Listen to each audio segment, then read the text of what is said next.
Hey friends, welcome to my channel. So today we are gonna see, what if Naruto was reborn in DC verse and had Black Canary as slave? Also check out my Patreon page for 18+ exclusive mature content. We will now proceed to the video. It was midday, but it could almost be mistaken for the night, with the darkened red and black tainted sky that radiates eeriness and bloodlust that was being siphoned into the ever intense and raging battle below.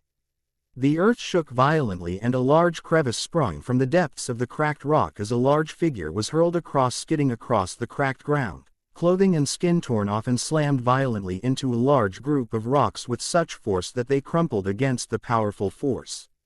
The figure, still slung across the crumpled rocks, rolled off them and landed on the ground in a painful thud. The figure slowly got onto one knee and spat out a large wad of blood from his mouth before he wiped it away with his one good arm. He forced his eyes to look past the horror surrounding him on all sides, a horror that could be rightly described as a living hell. The battlefield was littered with dead bodies of men, women, and children, all wearing different colored articles or clothing: robes, kimono, and strange flak jackets. Friends, comrades, senseis, all people he grew to care for, stripped away and murdered in cold blood. He would have to mourn them later. The kneeling figure shoved the brutal images out of his head and onto his main enemy. A brutal, fanatical man named Madara, a legendary and revered man considered a god on the battlefield for his dynasty and sheer power in the art of jutsu. The figure, still kneeling, turned to his left and saw a small headband covered in dirt and dried blood. He reached out slowly with his battered and shredded hand, grabbing the small black fabric surrounding the large metallic headband with a small leaf carved into it. He grabbed the headband and wrapped it around his forehead tightly before letting go and placing his hands onto the ground and pushing himself up. The figure cracked his neck couple of times before he gave Madara a look of pure hatred, promising him a violent death before he pulled out two small leaf-shaped bladed knives, impeded in his stomach with a sickening slash of flesh being cut out. He threw the bloodied blades on the ground and stood up. "Bloody bastard! You have made your last mistake. I will send you straight to the bloody depths of hell, Madara, and I will drag you down myself," he growled with hate. Madara glanced down at the badly injured and battered figure standing defiantly in front of him. Despite the many injuries, the figure had an imposing body, carved and toned through years of intense training and battles that many would not expect a 17-year-old boy to survive.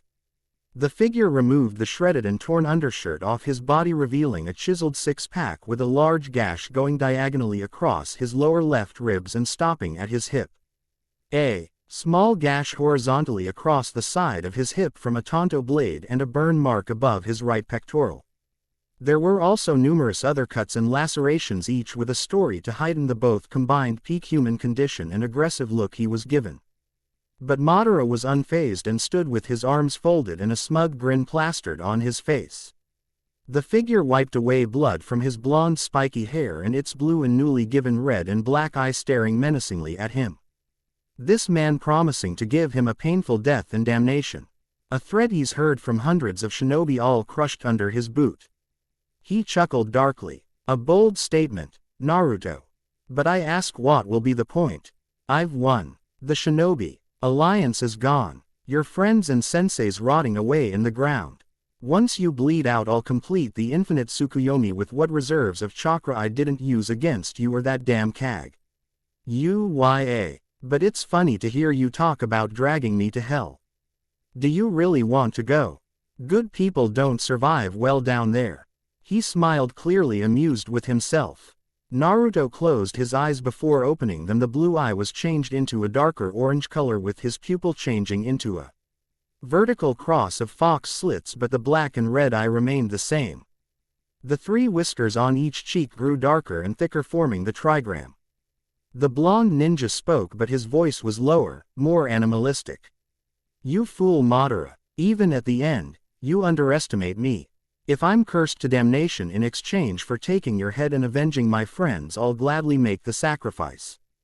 But don't you know, bastard, I house the great demon fox inside me. I am the jailer of a demon. What makes you think I won't fit right in with the other demons?" He chuckled before he reached out his hand. In the palm of his hand a blue ball of sheer force and powerful winds began to form, it grew bigger and bigger, each time more intense. Kurama, one final push. Pour all what you got left. We are gonna end this son of a bitch. Copy that knucklehead. Give him hell, Uzumaki style. Kurama barked from inside his mind and began to pour his chakra into Naruto. The swirling blue ball of pure energy exploded suddenly, sending a large force of wind and energy cutting nearby rock in half like it was done with a blade of sheer wind. The ball changed into a larger, faster spinning energy swirl with bright yellow shaped and black intricate details. At the same time, Naruto's clothing changed as well. The bloodied and dirt-covered clothing still kept its torn and shredded shape but changed. His body began to be coated in yellow chakra, radiating a shroud of power. His torn black jacket he wore changed into Haori jacket, keeping the same bright color. Spiraling black circles formed on his shoulders, and his legs and chest were covered in a thick black robe with 6 golden magatama markings around his collar and a small golden circle forming above his stomach. A wispy sound could be heard as 9 tiny balls of pure blackness formed around Naruto.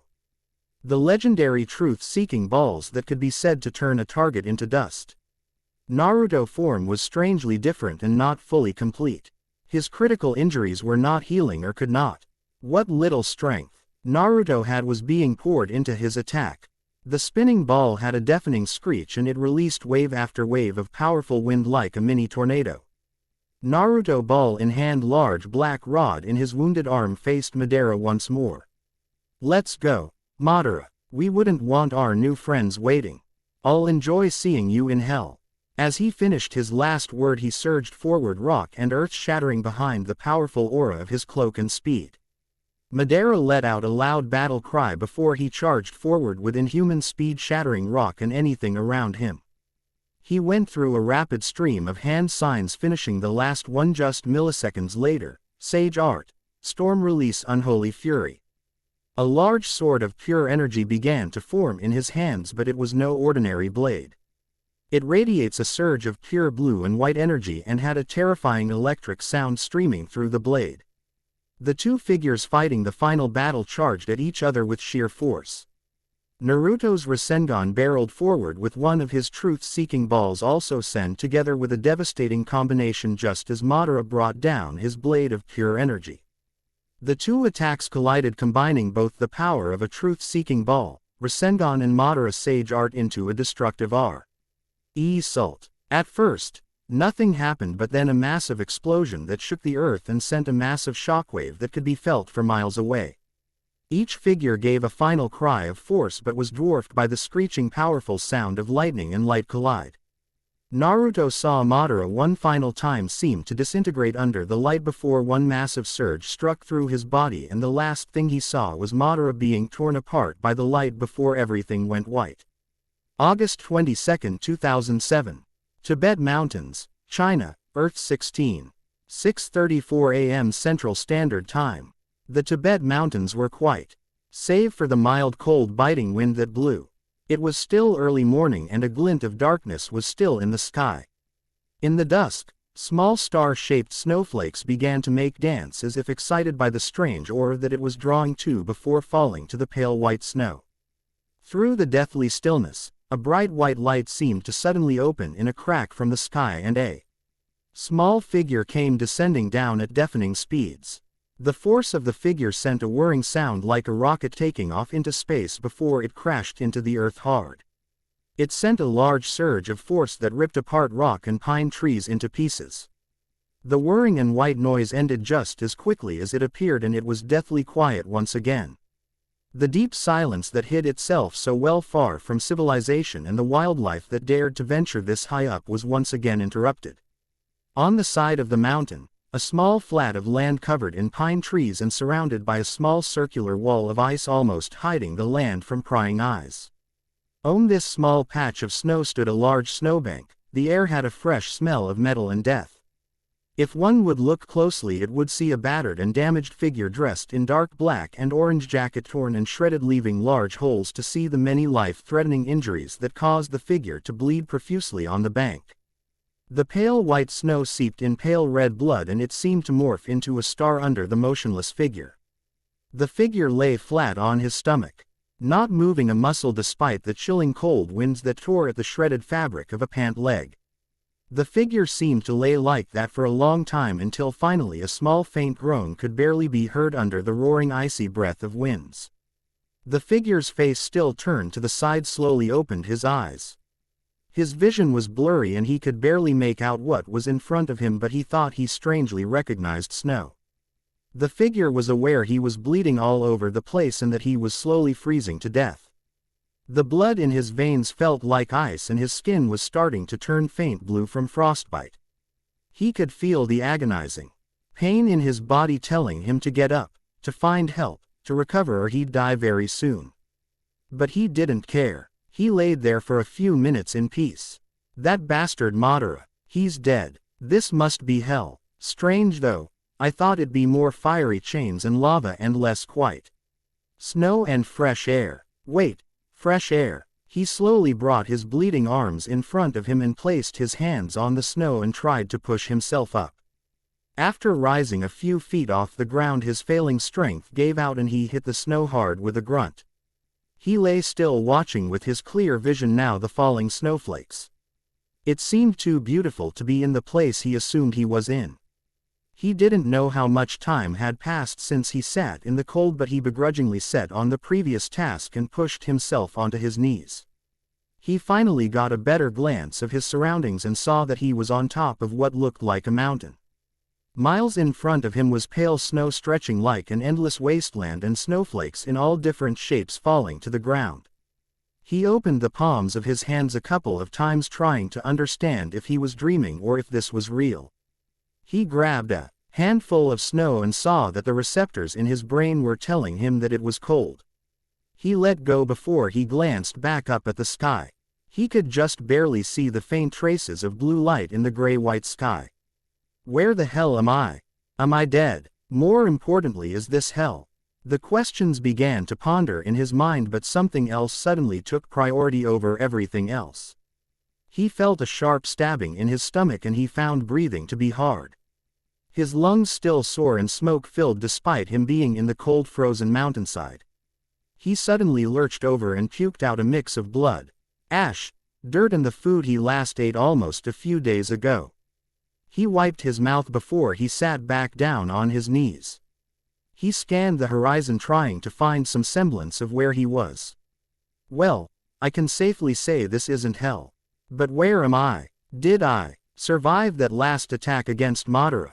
Did he? No, course not. I lay waste to his evil ass. I know I killed him. But this feels so strange.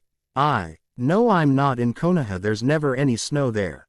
This looks a lot like the Land of Snow or Land of Iron where the 5-cage summit was held.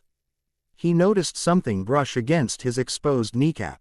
He glanced down and saw a black fabric with a metal rectangle with the symbol of a leaf carved in it and small slash going through it. He reached out, slowly grabbing and holding it in the palm of his hand. The headband he cherished for so many years. Suddenly the flashbacks of the war, his friends, the bloodshed and death boomed in his mind like the rounds of cannon fire. Naruto, I'm sorry. I'm sorry I was such a pain in the ass. I was so fueled by hate that I never stopped to think about those close to me. Sakura is dead and I will be soon enough. I want you to do something. I want you to use my Sharingan and I want you to destroy that bastard. Please, Naruto, I believe in you, brother, the final words echoed in his mind. He had watched Sasuke almost ripped in half by Madara's barrage of jutsu and watched Sakura decapitated by Madara's invisible clones. He flipped over the headband and weakly wrapped it around the right side of his eye where the Sharingan was. He could feel his hands shaking and tears starting to form in his eyes, the cold winds almost noticing the strange warmth of water and racing towards it, hoping to freeze it in place. He slowly began to speak. His voice was raspy and gruff. Guys, I'm so sorry, I failed. I was supposed to protect you all, and I let you down.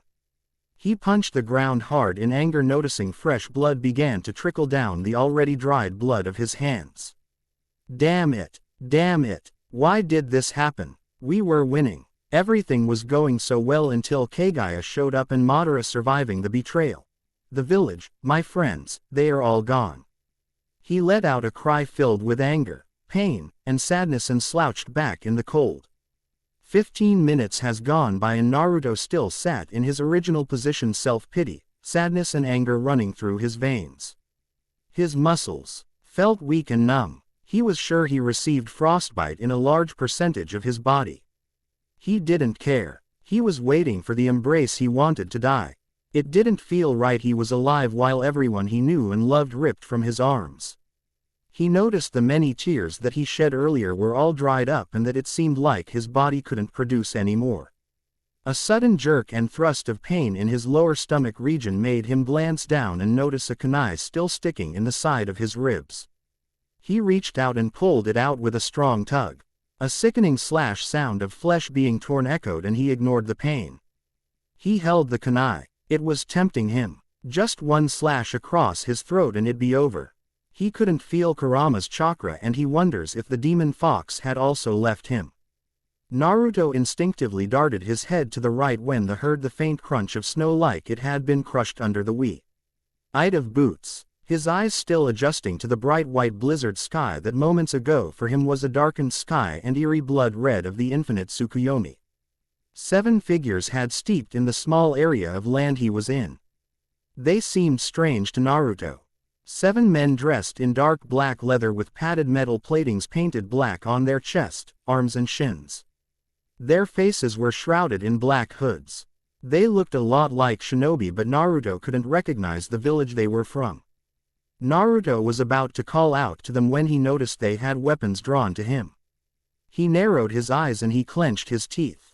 They crept towards him like a pack of wolves about to pounce on deer. They had their weapons pointed at him. 3 of them were carrying strange big swords that glistened in the pale sky.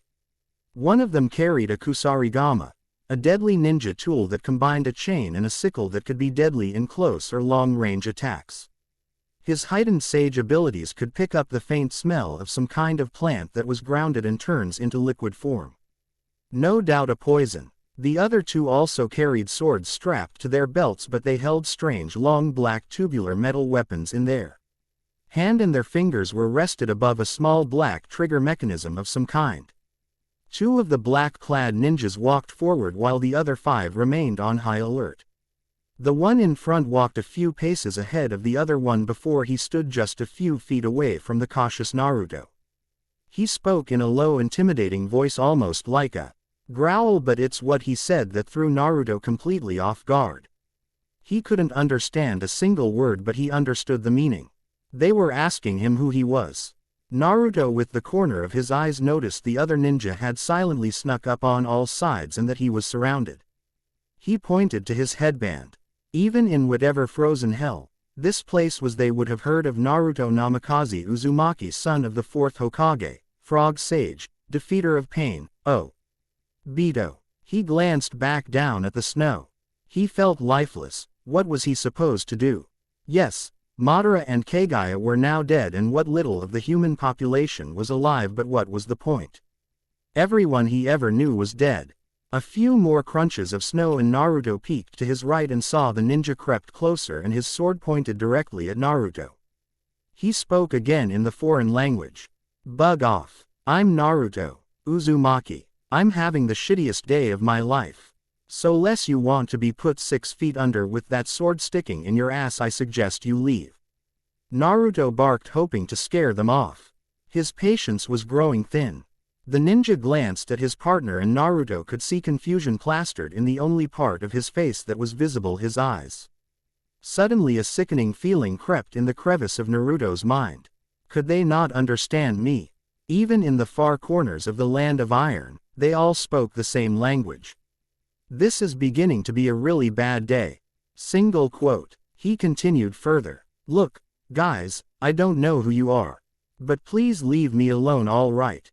In case you haven't noticed, the war is over. Madara is dead, so go celebrate and leave me be. But his words were useless and they began to also get impatient. Naruto could sense the hostility in the atmosphere and knew that he must be in a restricted area, that they really wanted to fight every strange bleeding blonde man that crashed in their mountain. Naruto knew they could see he was injured too. Most humans, it's little over a miracle that he's still Alive let alone talking. But to these men who had seen unexplained things, it didn't faze them. Naruto felt one of the ninja with a sword reached out and grabbed his shoulder. His first mistake. Naruto pumped his body with what little chakra he had left, which caused another sharp pain to envelop Hi's body. He ignored it before he grabbed the hand, twisted it hard and flipped him on the ground with enough force to knock him unconscious. He hoped that it wouldn't resort to violence, especially the state he knew he was in. He hasn't eaten in 3 days, slept in over 5 days, let alone rest, running on pure adrenaline, and in the last few hours watching the remaining members of those precious to him get mutilated and torn apart by a sadistic, cruel man. It didn't matter if Kurama and he were good friends now. He didn't need the fox's chakra to manipulate him. If they were picking a fight with Naruto, he would kill them. The minute the ninja hit the ground, the others took no time and lunged at him. He elbowed the second shinobi in the ribs before he reached out above his head and wrapped his arms around the shinobi's neck and vaulted him forward over Naruto's head. The ninja landed hard on his back a few inches in front of Naruto, who brought his right fist down and punched the ninja hard in the throat, but not enough to kill him. He ducked under the downwards vertical slash of the kusarigama and rolled to the side.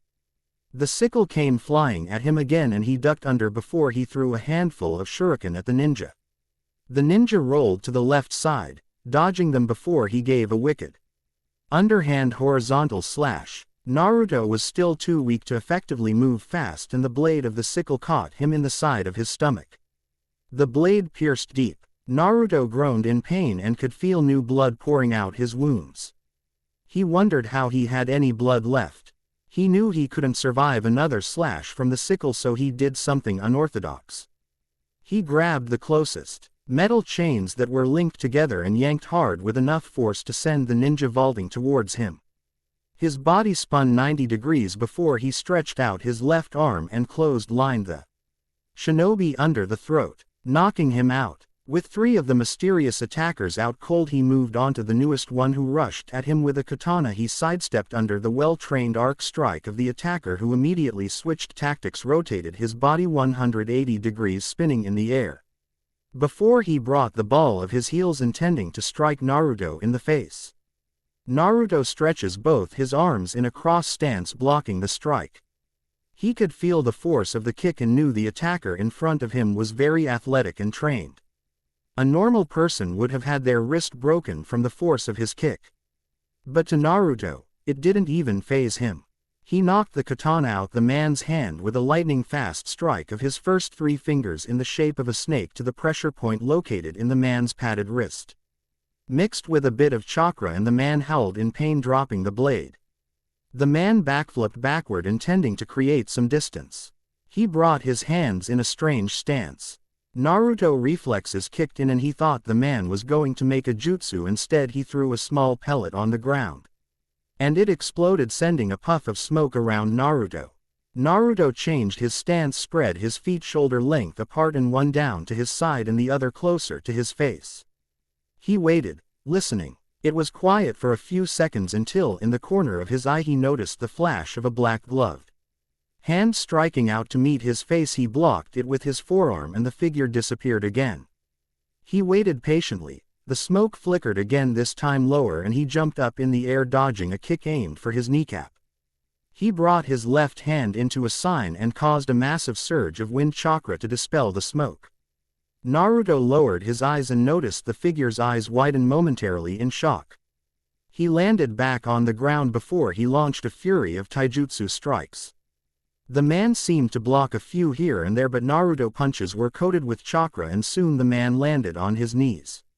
Naruto vaulted forward before he sent a low roundhouse kick to the side of the man's face, battered and burnt sandal colliding with bone and skin. The figure skidded across the snow for a few feet before he crumpled to the snow motionless. A loud bang zipped across Naruto's cheek and suddenly a small cut appeared across his cheek. Strange, he never saw anything hit him. He turns back around and noticed one of the ninjas was holding a smaller version of the black tubular weapons. His pointer finger pressed on the trigger and it kicked back, sending a small metallic brown torpedo his way. Naruto was surprised at the sheer speed that such a weapon could make without chakra. He dodged out the way before his body flickered behind the man and hit him with the side of his palm against the back of the man's neck. The ninja never saw him coming and immediately crumpled in the snow. Naruto turned his attention to the two ninja pointing the large black metal weapons at him. He was about to surge forward when a figure jumped from the tree and sent a small tiny metal needle towards his way. Naruto couldn't dodge in time and the tiny needle hit him in the side of his neck.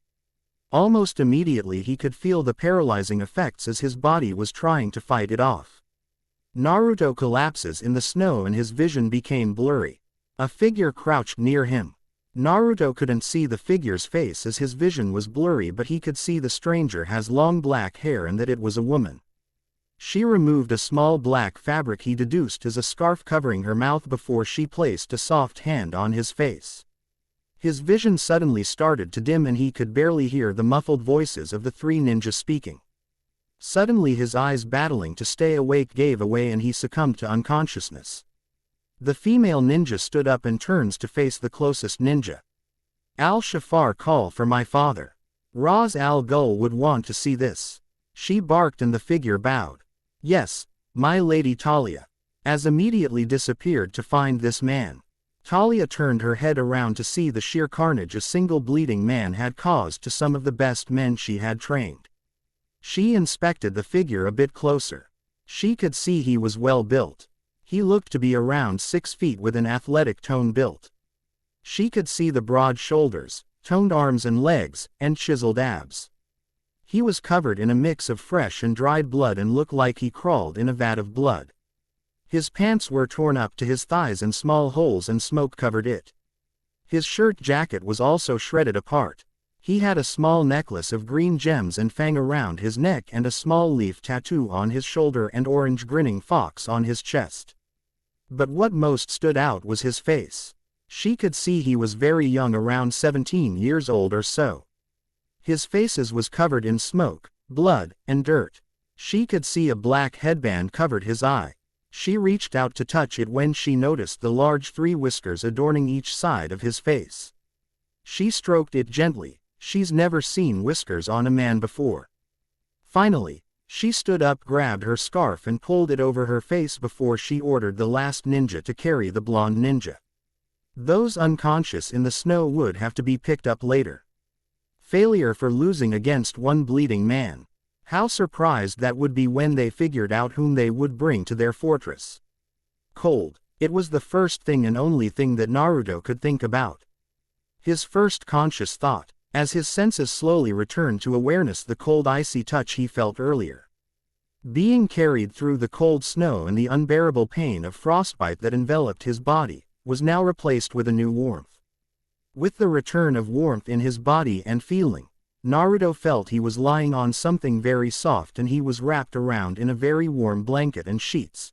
Some kind of bed. Naruto, still laying on his back, slowly opened his eyes to a large golden chandelier hanging above him and a bleak stone roof over him.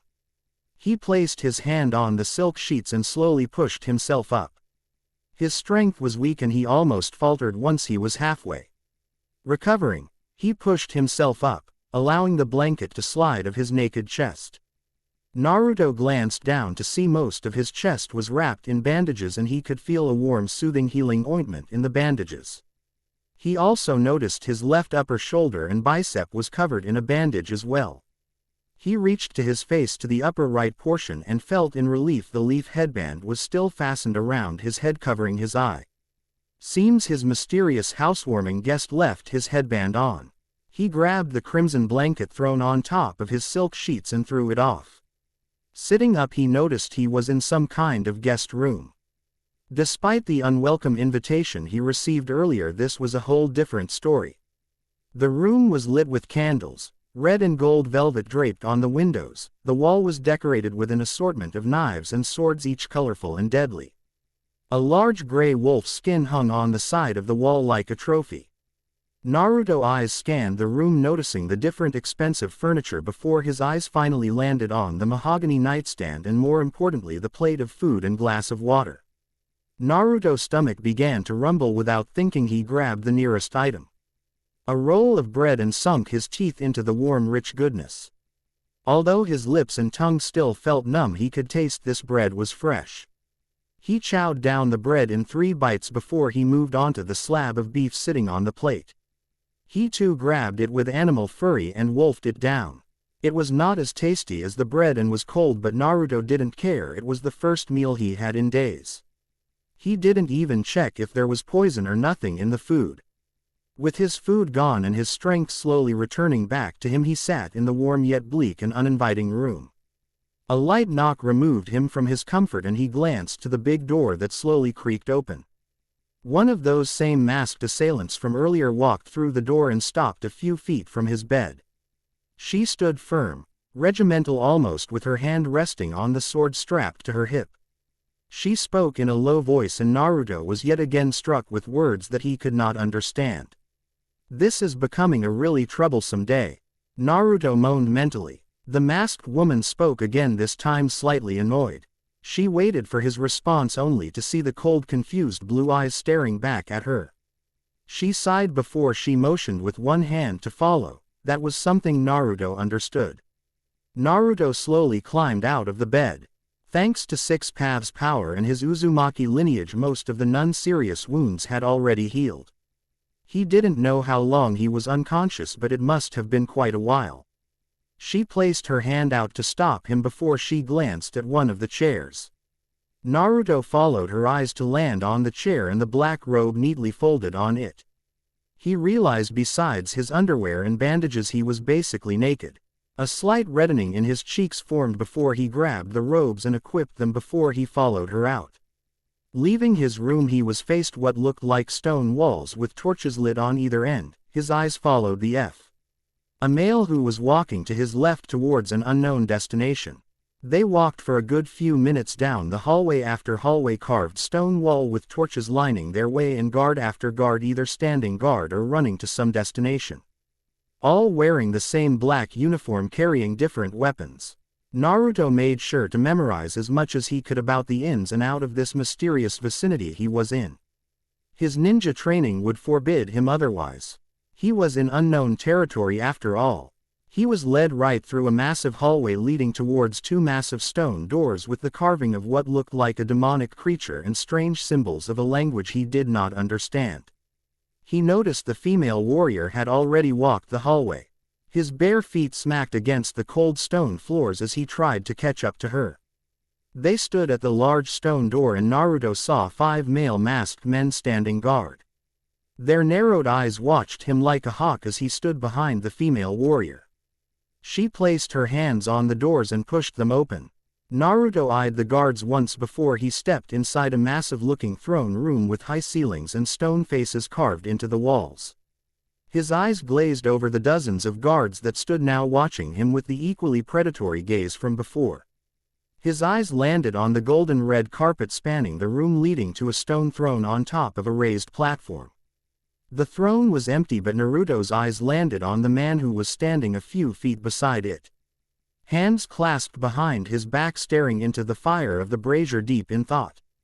Out of the corner of his eyes, he saw the female escorting him had stepped forward and lowered herself to a bent knee position. She bowed her head looking at the ground before she spoke.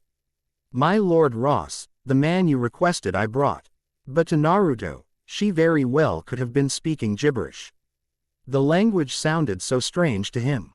Ross turned his body to face her and nodded. He walked down the stairs of the platform until he was standing a few feet in front of Naruto. Naruto could see the man was a powerful figure of authority. He was of late 40s, early 50s, yet held the muscular build of an athletic 30-year-old. He stood at 6 feet 3 inches with predatory cold green eyes and black hair with traces of gray in them. He wore black robes with golden intricate details sewn inside and a green cape on his back. He had a handlebar mustache and a small scar of a knife going down his eye.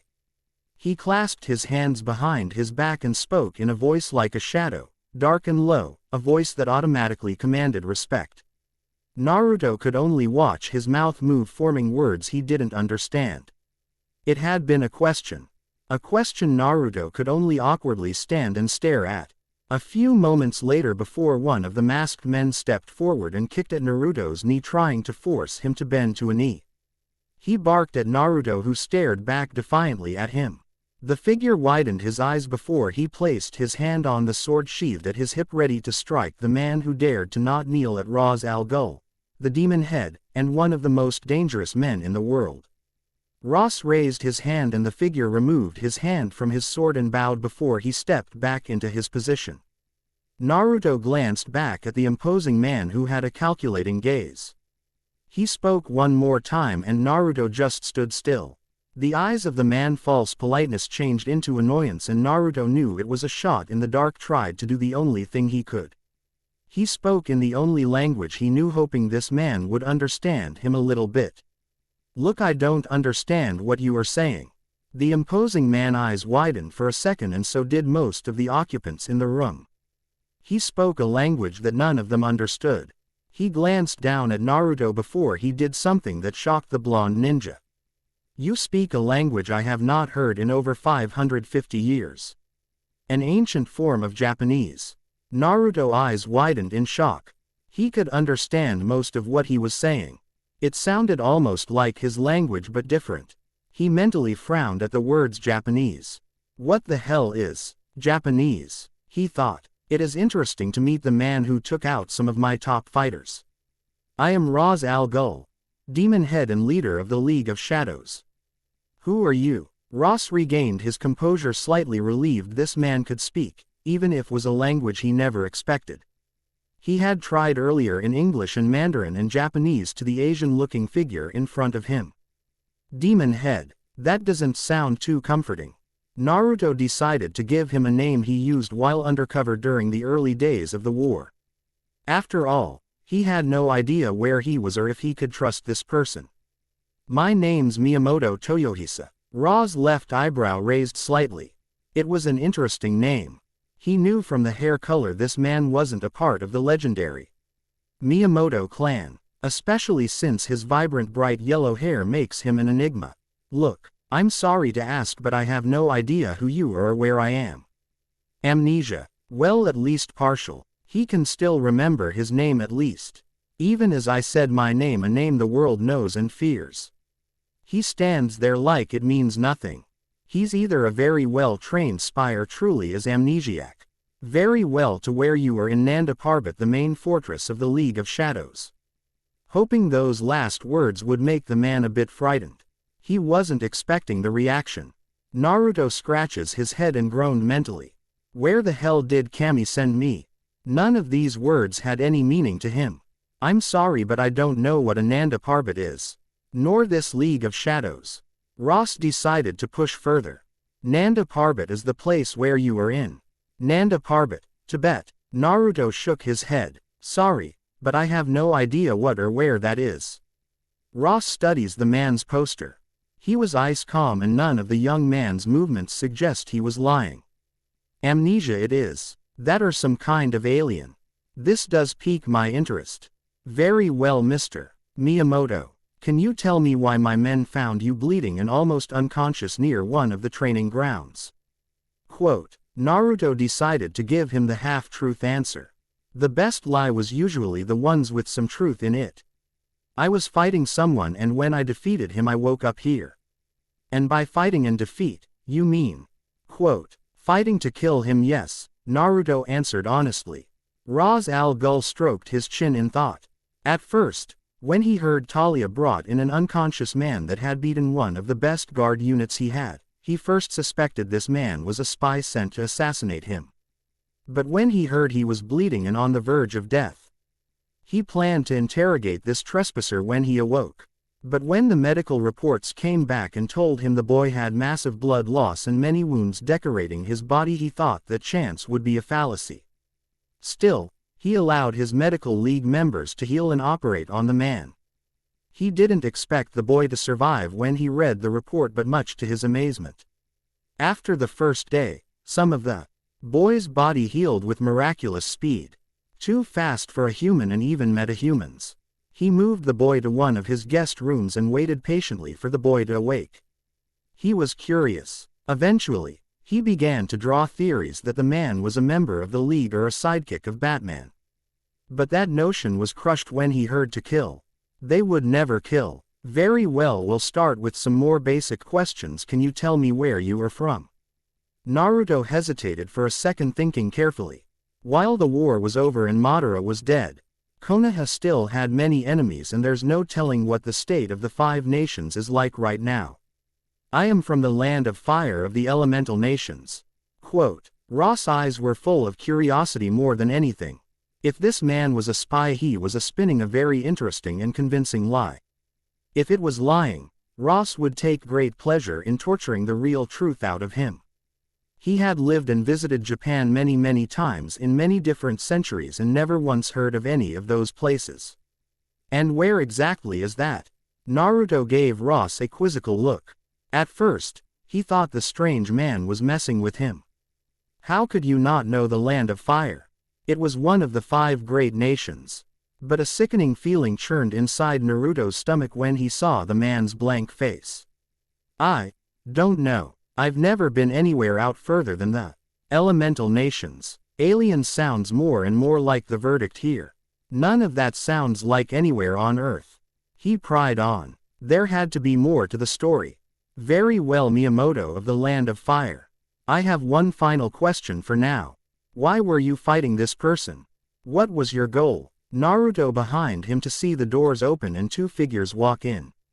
He recognized the first figure as the blurred version of the female form before with the red scarf. He could see her features now clearly. She stood around 5'7" with a very beautiful foreign face with long flowing brunette hair and light green eyes with a glint of playfulness in them. Although wearing the strange black tight leather outfit, he could see she was very athletic while still maintaining a curvy frame. She had a sword strapped to her waist and one of those smaller trigger mechanism machines from before strapped to her thigh. She gave him a curious glance before she smiled at her female companion. Another ninja-type member of this League of Shadows with black hair and black eyes. The red scarf warrior walked up to the throne room before bowing and standing to his side. She gazed at him with the same predatory eyes, except hers were more playful and curious than anything else. Well, Ross said, waiting for a response. Naruto thought for a few moments before responding as best as he could. He was sure the next sentence would hit it home. Everyone had heard of shinobi. They existed long before the 5 nations and before the warring clan era. It was my job. I am a shinobi. The man I was fighting was evil and sadistic. I fought to end his life and avenge my friends. A shinobi. Well, this is unexpected. Explains the kunai and shuriken I found in his pouch. An amnesiac, possible alien shinobi. The things you discover. Maybe all able to use his gifts in the order.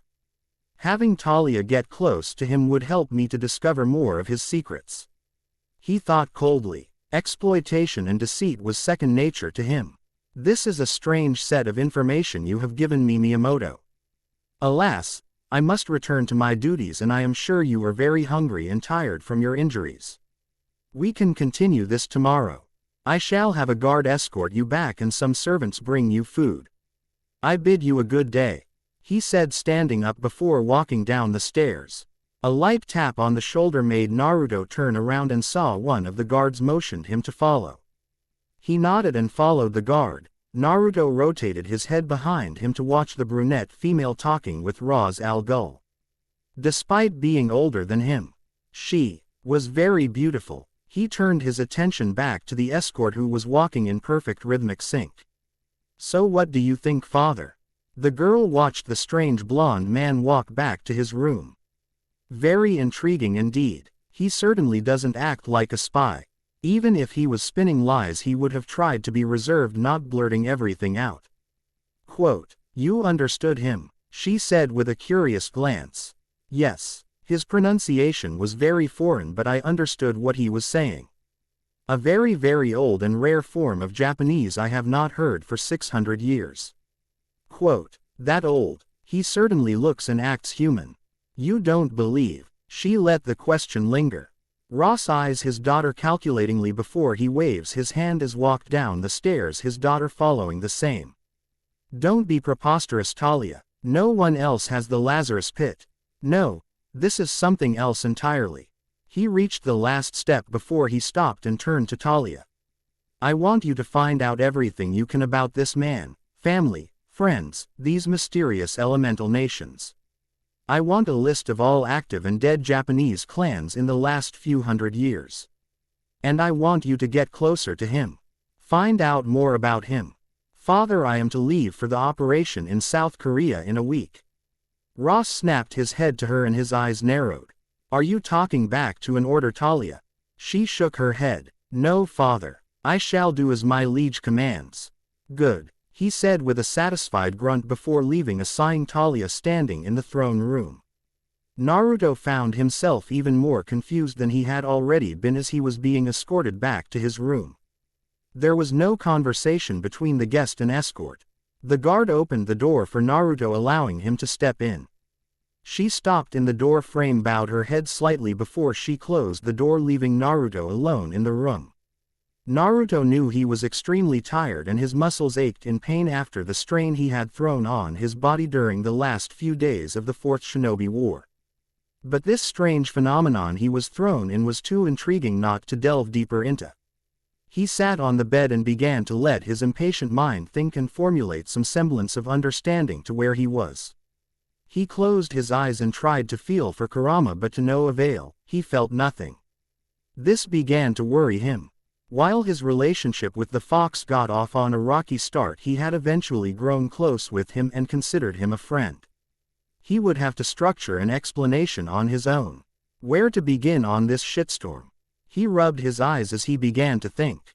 Whatever place he was, he knew it wasn't damnation. Rather, this was something else entirely. His language was completely foreign in whatever fortress he currently resides in, except for this mysterious Ras Al Ghul.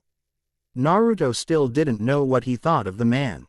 While he was polite enough, Naruto had been trained enough in espionage during his training with Jiraiya and as a temporary ANBU member during the early stages of the war, when factions and villages began to follow Madara, to know Ross' hospitality was a front.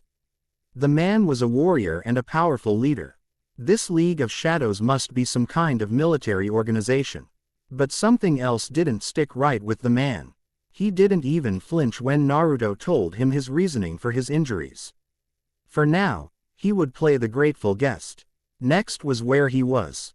When Ross has asked Naruto where these elemental nations were, it immediately sent a red flag into his brain. Everyone knew what the elemental nations was.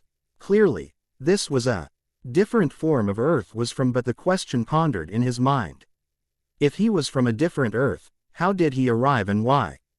As the question spun around his head, his mind began to wander to the thought of Talia. He stopped and shook his head. She had a very alluring aura of her, and she kept giving him a playful glance. She was very beautiful and clearly important to Ross, but to why he didn't know.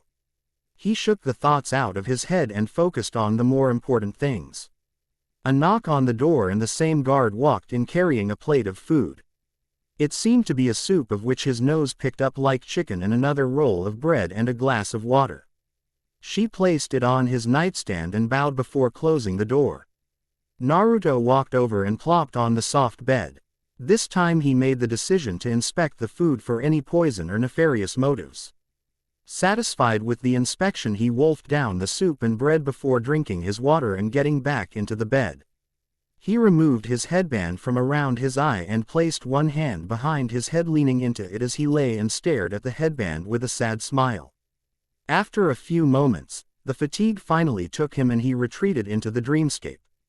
Naruto awoke the next morning to a knock on his door. The same guard walked in carrying a bowl of fruit, some scrambled eggs and a glass of orange juice. She placed the items on the stand and bowed before retreating to her duties. Naruto sat in silence as he ate. He had a bowl of grapes, blackberries, blueberries, strawberries, and cantaloupe. It seemed whatever place this was, at least it held some common ground in terms of vegetation and food productivity. With his quick meal done, he decided to allow his body to gain back some strength. He felt most of his injuries had healed, and it was thanks to his superhuman healing ability. He got down on all fours, positioned his body like a plank with his hands placed shoulder width apart before he began to push down and back up. He repeated his a good 80 times before he rolled onto his back and did 50 sit-ups. A few moments later he wiped the sweat from his body before he found a suitable wall void of any object in front or beside it. He walked over to it, turned around 12 inches from the wall and placed his hands on the floor before kicking off into a handstand. He let his heels gently rest onto the wall. He positioned his body in a stable spot before he lowered his head to the floor. He could feel the burning feeling in his arm and core as he held it for 15 seconds before he pushed back up. He did this handstand push-up for a total of 20 minutes before he kicked off the wall and wiped the sweat from his brow.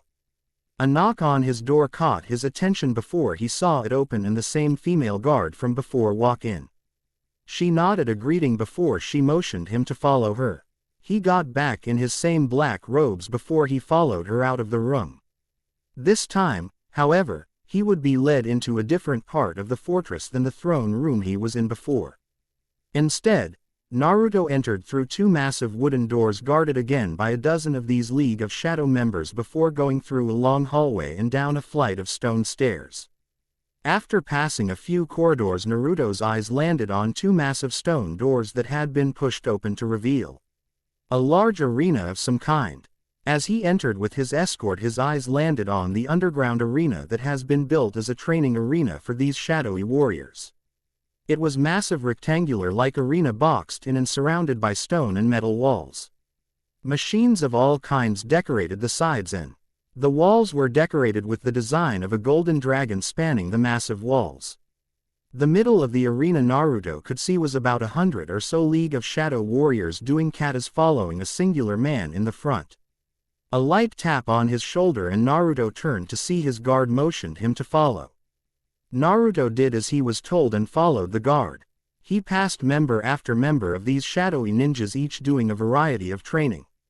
From using spiked claws and climbing a wooden pole, crafting poison darts, sword fighting, archery, unarmed combat and using those black metal weapons he has seen before.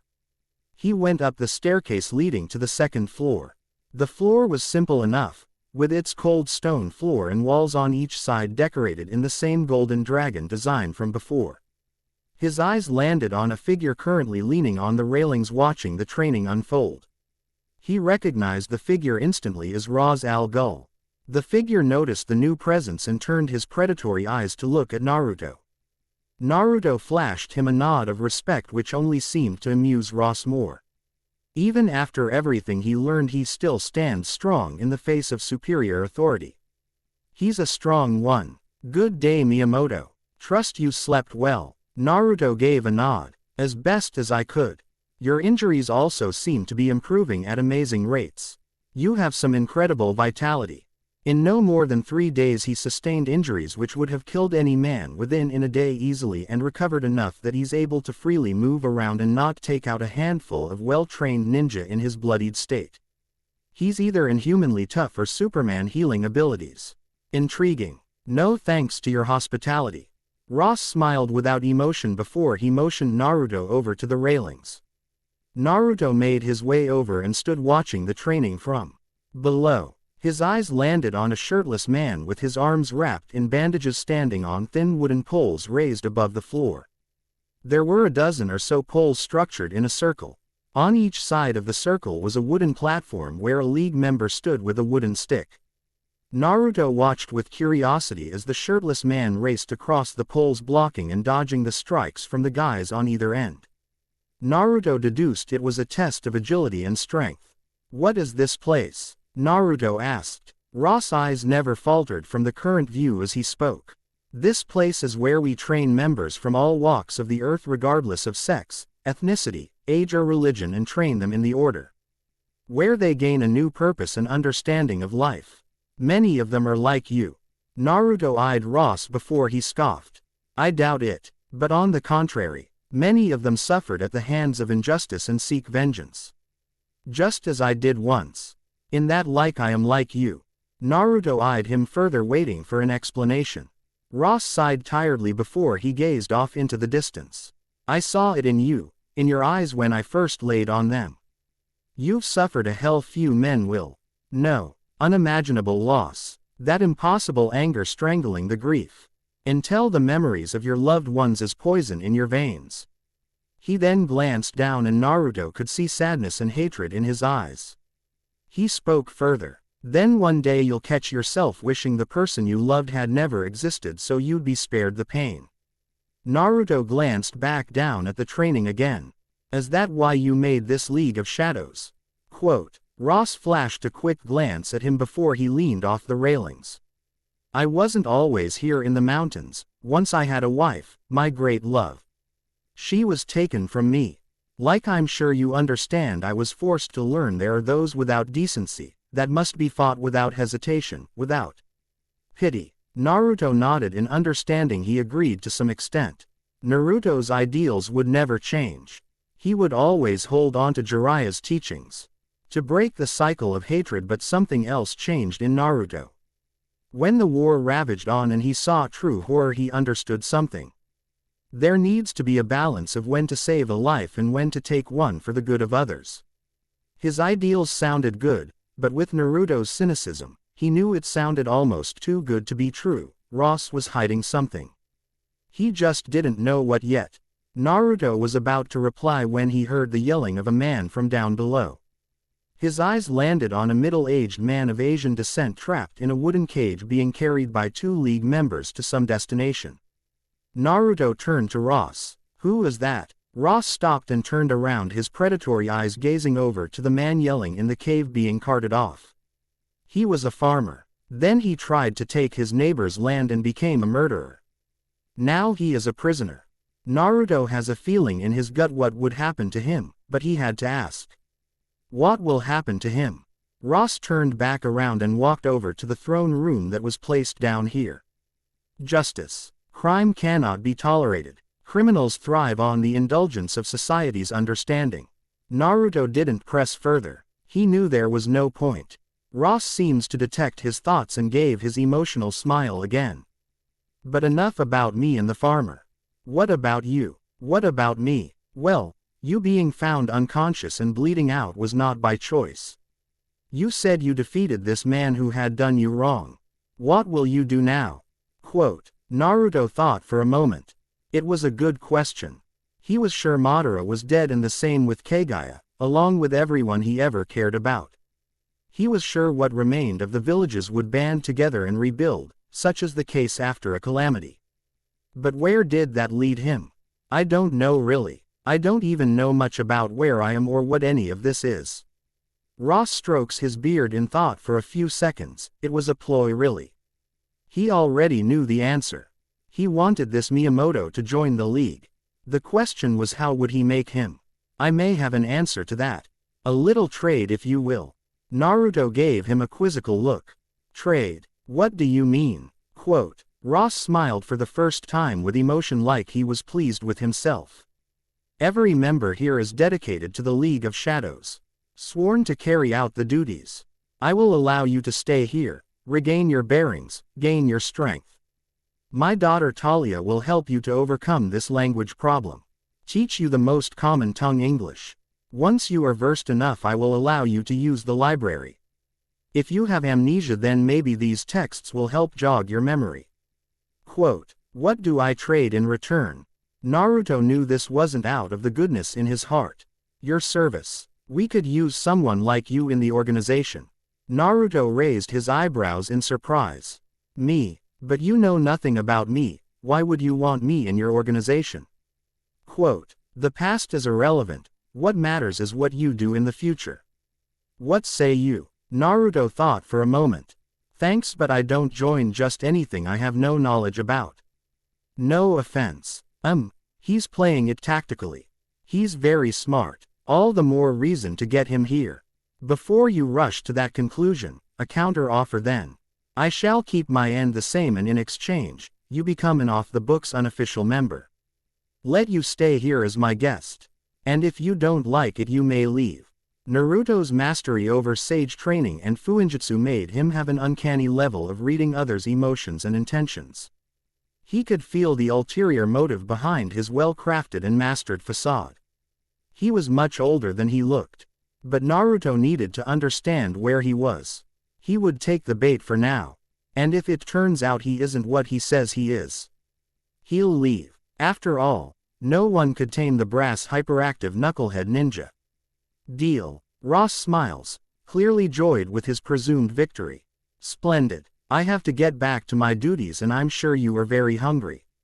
I'll have you escorted back to your room and bring food along with my daughter Talia. We should start as soon as we can. Ross motioned the female guard from before and ordered her to escort Naruto back to his room, and with that, he sat back down on the throne room. Naruto followed his guard back the way they came into his room. Naruto sat and thought about everything Ross has told him.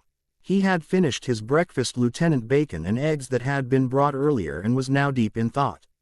A light knock on his door removed him from his musings. He turned his eyes to come face to face with the chick who had knocked him out. His body was telling him to be alert and ready for anything, but he knew this must be Ross's daughter, Talia. He could see more up close that she was very beautiful and in very good shape. She gave a quick nod of greeting, and that's when Naruto noticed she had something in her hand. They seemed to be books of some kind. She walked over to the table and brought a chair over. She placed the books and the papers and writing utensils on the table before she turned to him and began to speak. As she had been briefed. This Toyohisa knew nothing of the language. This is gonna be a pain in the ass. She decided to start off with something simple, names. She pointed to herself and said, Talia, a few times indicating this was her name. She then pointed to Naruto and tilted her head questioningly. Naruto got the gist of it and spoke. Toyohisa, he spoke. She nodded in understanding. Names had been cleared out of the way. She scattered the books slightly before she picked out one. While there were no children in Nanda Parbat particularly, she did manage to scrounge up a few children's books and such from when she was a little girl. She also had her smartphone she would use for pictures of things. She sighed before she got to work. They spent the next few hours learning much of the basics as they could. She was slightly impressed with the man. He was a quick learner. In those few hours, Naruto had a basic understanding of the alphabet and could say a few English words. Although they still sounded very off and foreign. Japanese was very different from this English. The dialect and slower pronounced words were difficult. But Naruto wasn't one to give up. Another hour had gone by before Talia decided it was a sound setting. She stood up and began to pick up the books, but a hand stopped her. She turned her head to see Naruto. I use box, yes. It sounded strange, but she figured he was asking if he could keep working on them. She nodded and let go before she waved him goodbye. With the door closed, Naruto reached out and made a hand sign creating 8 shadow clones. He ordered each of them to pick off where he left off and split them off. 4 would work on the alphabet, the other would work on pronunciation and the pictures he had been given. He worked for the next few hours until a knock came on his door. He quickly dispelled the clones, allowing the rush of information to retain back into him. He stood up slowly and noticed the guard has brought him a plate of food again. It looked like fish of some kind with spices on top and vegetables on the side. Naruto nodded thanks and she closed the door. He glanced back down at the food and sighed. He was beginning to miss Ichiraku's ramen. He sighed before he began to eat. How'd he do? Ross spoke while staring into the brazier. Talia stopped bowing and stood up. He's progressed quite well, I'd say. He seems to be a fast learner. Much faster than I was. He's good. Ross turned around and faced his daughter. I sense hesitation in your voice. She flashed her eyes at him. She didn't want to anger her father. He was a wrathful man after all. I just don't get why I am the one educating him. One of your best warriors educating a child in language. Ross clasped his hands behind his back before he climbed down the stairs and stopped in front of her. Because I want to use someone he can feel comfortable around. Gain his trust. He's strong but careful. Get close to him. Find what you can. With his talent in the order, we can do amazing things. Just use your own daughter as the tool to get it. I see, she thought. Very well, father. I'm proud to see you are working diligently. You won't have to worry about your duties in Korea. You're off the mission. I want you here helping Toyohisa. Her eyes momentarily flashed shock and Ross noticed this. "Will this be a problem, my daughter?" A dangerous steely tone in his voice. She clenched her teeth softly in anger before she spoke. "No, father, it will be done." He nodded. "Very well, you may return to your duties." Quote, over the next few weeks, Naruto Day consisted of waking up, doing morning exercises, eating food, and being tutored by Talia. It was annoying work, and even after Naruto had been through hell, one thing he still hated was academical work. It didn't matter if he was a veteran or not, sitting for long periods of time was not his forte. But thanks to his small but good use of shadow clones, the work wasn't as difficult. He now had a sound understanding of the alphabet, could speak in fragmented but simple sentences, and his pronunciation was getting better. He had also begun to get closer with Talia. She asked him questions about his life and he hers.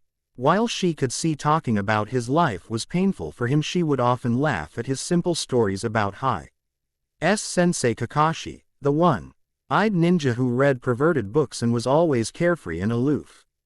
Naruto would also occasionally have more talks with Ross about life, philosophy, justice, and the world. He began to learn more about Ross and how he had been a warrior all his life, being involved in many wars. While Naruto still wasn't very trusting of Ross and would not reveal much about his past or where he was from, he did talk about some of the important people who were precious to him. Most of the time it was cut short when it became too painful. Ross decided to also give Naruto books on Japanese, saying it'd be good to learn the more modern version of it. He asked Talia to alter between days, one day spent time on English, the other on Japanese. Pretty soon 2.5 months had gone by. Naruto improves a lot on his understanding of English and Japanese. He could now speak most of the language, and his pronunciation was only slightly iffy when it came to more complex words. Naruto could also read and write as well, thanks to the speedy knowledge intake of his shadow clones. Naruto often requested books from the library and would spend nights reading as much as he could. Sleeping was difficult for him. He often found himself having nightmares and would wake up bed-soaked in sweat. Naruto never liked much reading, but in his time learning espionage from Jiraiya and the Anbu, he had to gain a sound understanding of what was going on around him. Intelligence gathering was a vital aspect to a shinobi and one of its fundamental principles. Naruto read everything he could. He learned that this Earth was not the one he was from. The technology was vastly superior. Somehow he landed in a different Earth than his own. A shocking realization that had made him panic. He had quickly calmed his nerves and focused on the task at hand. He learned that the world had a long line of history and rather trudging through useless and redundant ancient history. He learned what he could about the 1700s and on. He learned that the countries on this earth were not based on the people's affinities but rather by culture and differences. He learned of the place called state countries and the 7 continents: North America, South America, Antarctica, Africa, Asia, Europe, and Australia. He also learned that this earth the countries were a lot more globalized and interconnected than his less advanced technology-emphasized feudalistic world. Naruto split off his studying into different aspects: historical, military, political, economic, industrial, technological. All important factors to allow him to learn where he was. On historical, he focused primarily on everything that had happened the 1700s and on. The different actions countries took to further their advancements and the different wars fought for both political, economic, religious advances. Things like the British Empire colonization of the world, 7 Years' War, American Civil War, Declaration of Independence, French Revolution, Napoleon W's rise and fall of modern slavery, the 13 colonies which would eventually become the United States, Industrial Revolution, the global-scale World War I, economic boom of the 1920s, Great Depression in the 30s, World War II, the rise of communism and the Cold War between US and Russia, creation NATO, Warsaw, UN, Vietnam War, fall of Soviet Union, 9/11 and the current wars of Iraq and Afghanistan. Seems no matter where he was, war was always the same. As for militaristic, he shockingly learned there was no modern-era shinobi or the idea of chakra being used. The countries seemed to employ soldiers with training in what he learned was firearms, and those firearms used against him earlier were called assault rifles and pistols, which ignites with gunpowder and sends a small metallic object called a bullet as the projectile. In fact, humans, for the most part, didn't have any special abilities. They were like the civilians back in his home, relied on things called missiles, tanks, aircraft, naval ships and ground forces. The main armed conflict to date was the global war on terror against groups called ISIS and Al-Qaeda. Brutal, fanatical, religious-driven warriors on a holy war for their god Allah and remove all bone believers and heretics. They reminded Naruto a lot to the Akatsuki member and death cult member Hidan who worshipped Jashin.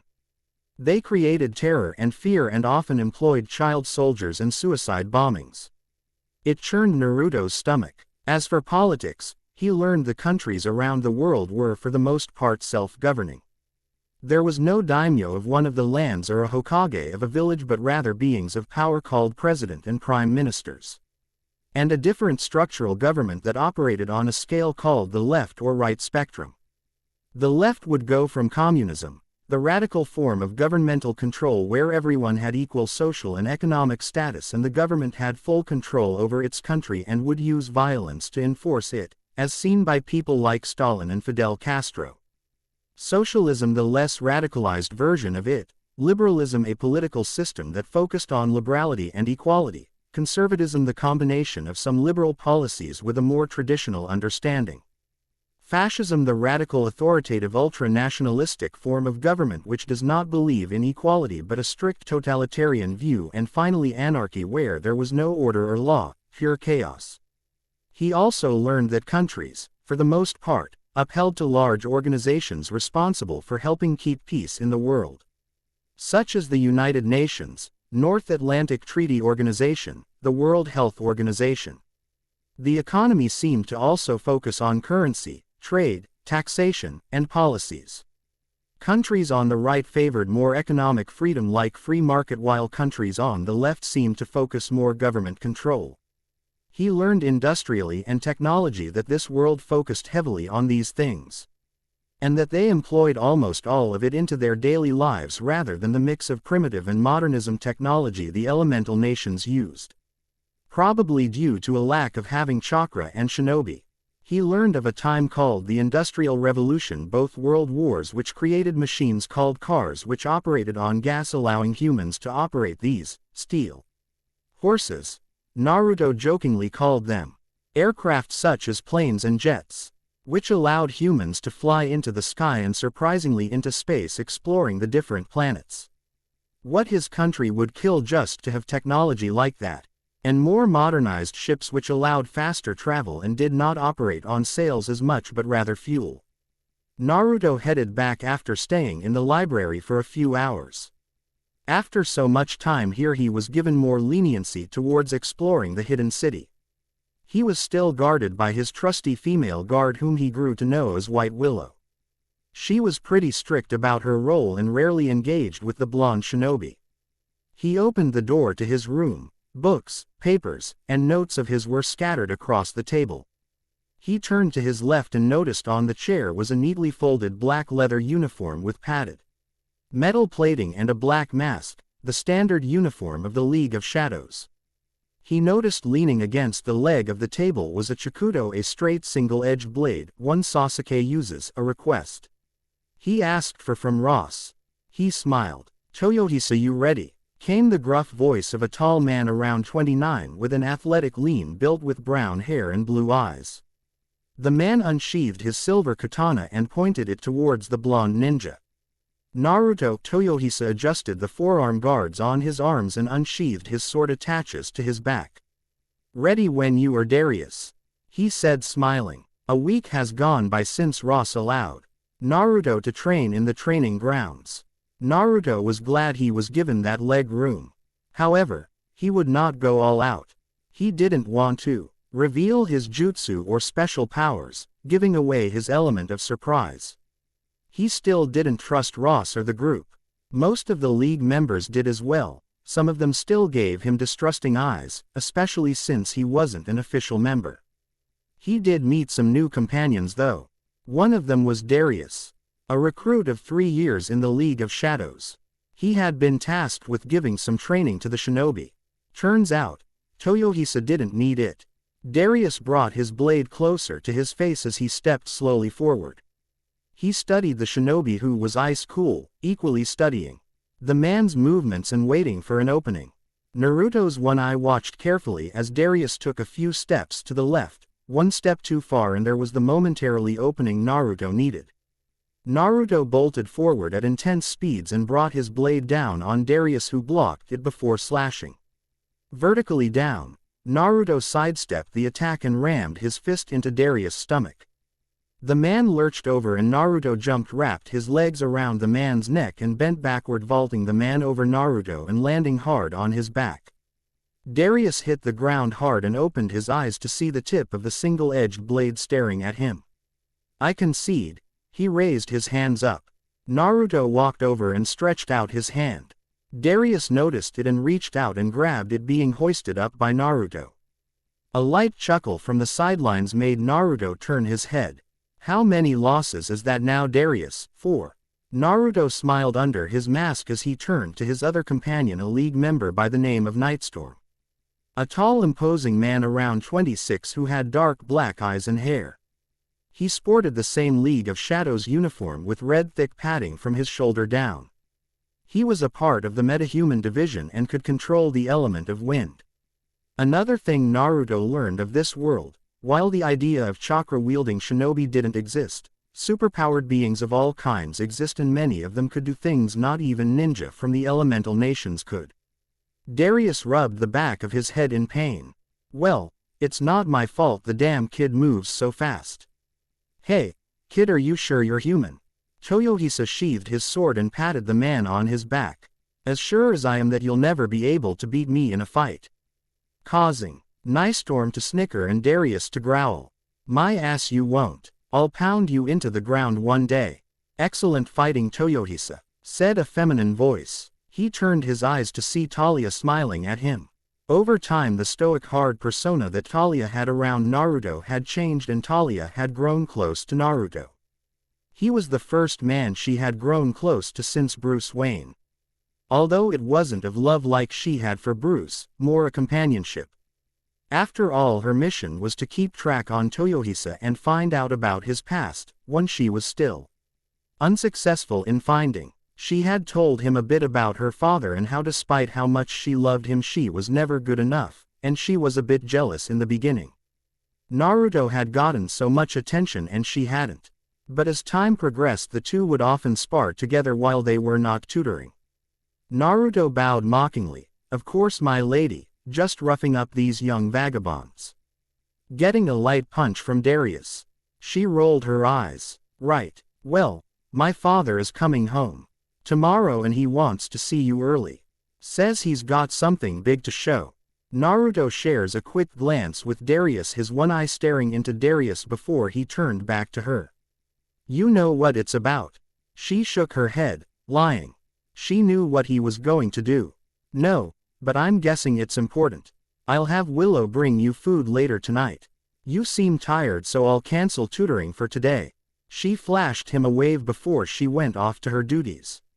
"Ooh." Toyohisa and Talia sitting in a tree. "Kiss."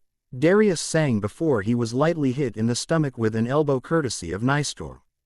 "Come on, vagrant. We got patrol in 20 minutes. I don't want to be punished cleaning the bathrooms, do you?" He shook his head and the two waved goodbye before retreating to their duties. Leaving Naruto, who stood in silence, save for the dozens of league members training in the back. Naruto shook his head before he made his way back to his room. Wondering what tomorrow would bring, good or bad. Naruto awoke to the sound of someone knocking on his door. He got up slowly, stretched his muscles, waiting for the satisfying crack before he grabbed a black robe and threw it on himself. He walked to the door and opened it slowly, allowing the light of the torches to seep through his dark room. Naruto's visible eye adjusted a few seconds to the light before his eye landed on a woman dressed in all black. It was Willow. She flashed a short nod of greeting before she spoke. Lord Ra's al Ghul requests your audience at the throne room. Get dressed and meet him there at once.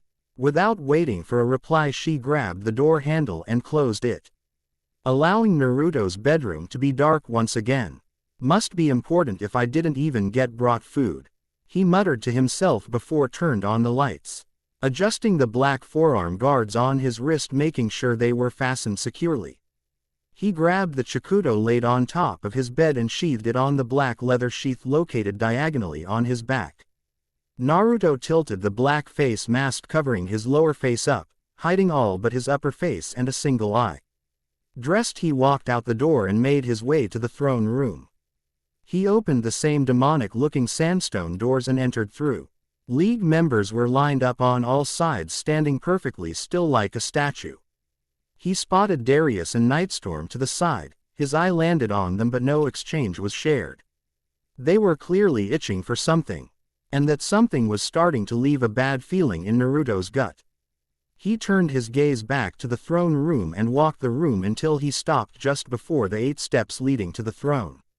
His eyes landed momentarily on Talia, who was standing 3 steps down from the throne room. She sported her typical black combat bodysuit with matching gloves and boots, and her hair was tied in a ponytail this time.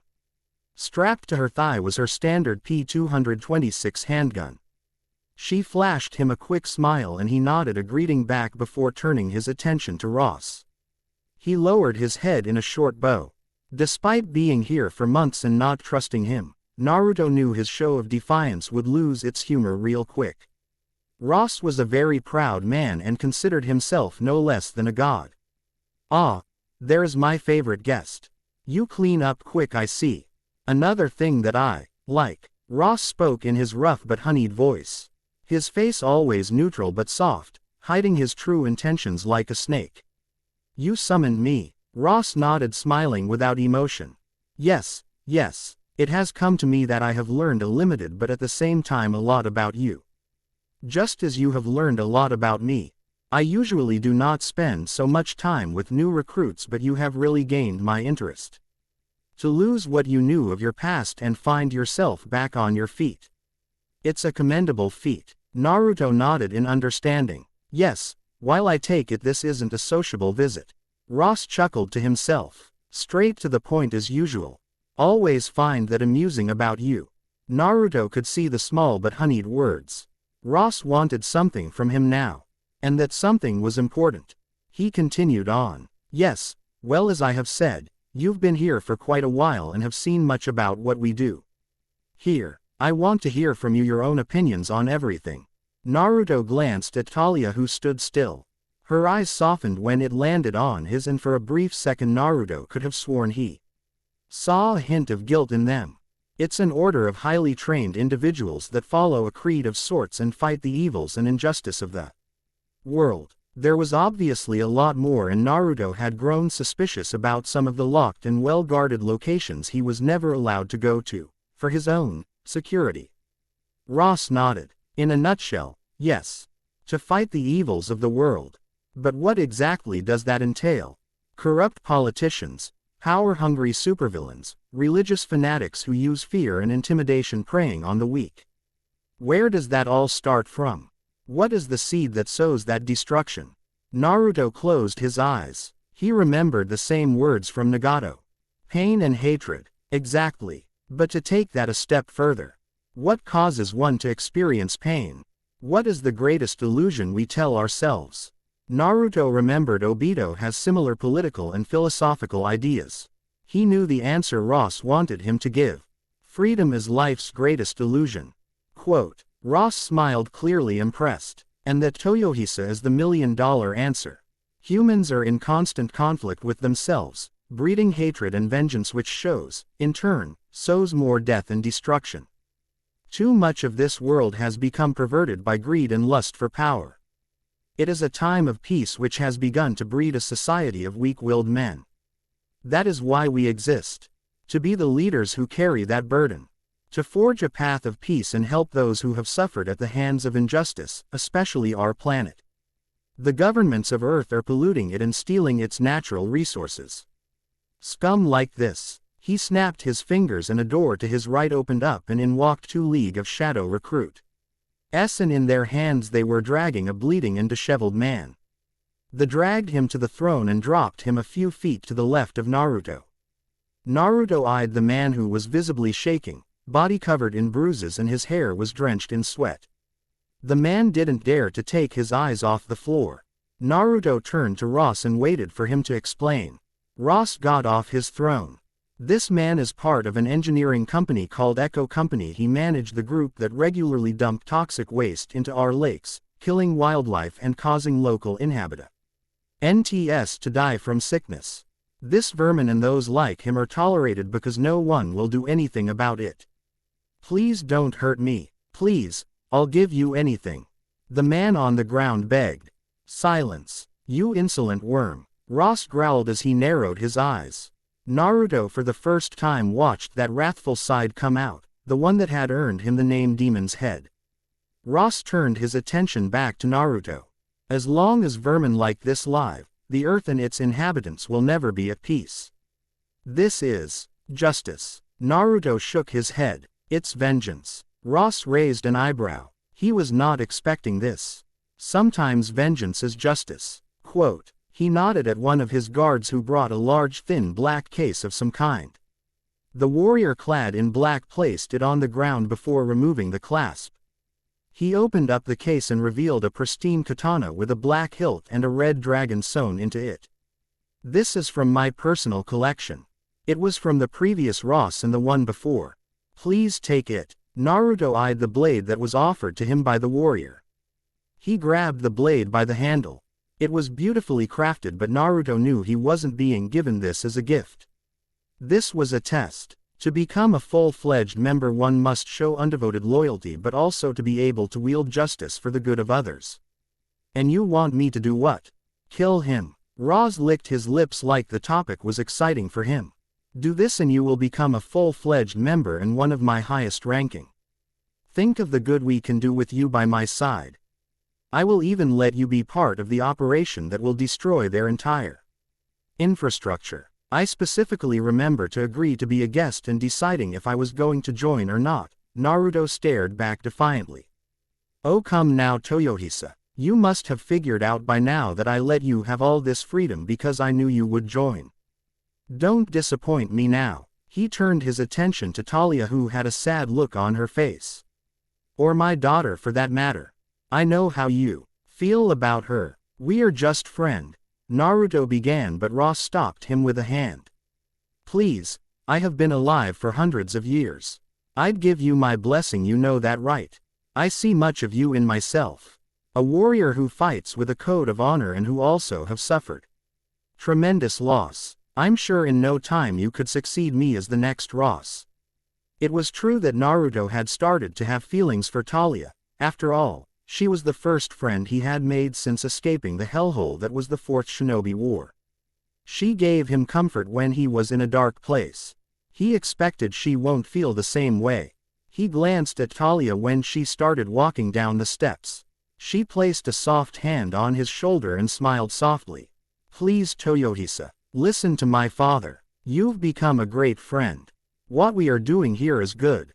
Doing good such as murdering innocent men like this. He shrugged her hand off his shoulder. Ross chuckled loudly. Innocent. Please don't make me laugh. He's far from innocent. His group. Exactly. His group. He is nothing more than a middleman. You would murder him in cold blood for doing his job. Don't act like some kind of Saint Toyohisa. You've taken lives too. Naruto clenched his teeth. It was true. Just like his friends, he was also accustomed to the darkness of the shinobi world. During his limited training in the Anbu during the early stages of the war, he had killed many supporters of Madara. He had also killed Madara and Kagaya. But it was a necessary evil. That was war, it was different. These people aren't soldiers. They are mercenaries. Look around you. We're at war now. Everyday people murder each other. We accept what we are, to fight evil with evil. Naruto shook his head. I won't do it. This man does not deserve to be killed. Ross sighed, shaking his head in disappointment. Your compassion is a weakness your enemies will not share. Quote, that is why it is so important. It separates them from us. Ross clenched his fist. He was annoyed now. Here he was giving everything to this man, his home, his attention, a spot in the league, and even his daughter's hand. And he was spitting it back in his face. Did I ever tell you how I killed my first man? Ross turned and walked to the brazier of fire near his throne. He stopped and stared into it, like he was watching memories of his past dance around in the fire. He began to explain. I was 11 when I killed my first man. I remember the look on his face, when the light went out behind his eyes. Such a subtle change, almost imperceptible. Between life and death, I felt ashamed. I had stolen from him the most precious gift, life. But I also felt something else, pride. Because I had taken up arms against someone who sought to do all against my family. I realized that what I had done was necessary. You see, I had replaced evil with death. And that is what the League exists to do. And I have killed several thousand more men since then. And the world is better off for it. He turned his attention back to Naruto. Last chance. Join me now. Don't deny our just cause. Naruto could see the body language of some of the guards changed and were more alert. The senses the hostility in their master's voice. Any normal man would have been scared shitless or begging to be spared. Naruto was ice calm. He didn't fear death. He had nothing to lose. If he was going down, they were going down with him. Like I said, Ross, you strive for your justice, and I'll strive for mine.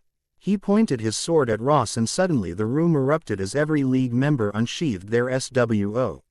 Road. Ross narrowed his eyes. Foolish boy, I have slain more men in duels than you have had days on this planet. What makes you think this is a duel? You have two choices, Ross. Let me out of here. Or, Ross said with a growl. He pointed the tip of the blade directly at Ross. I am walking out of here.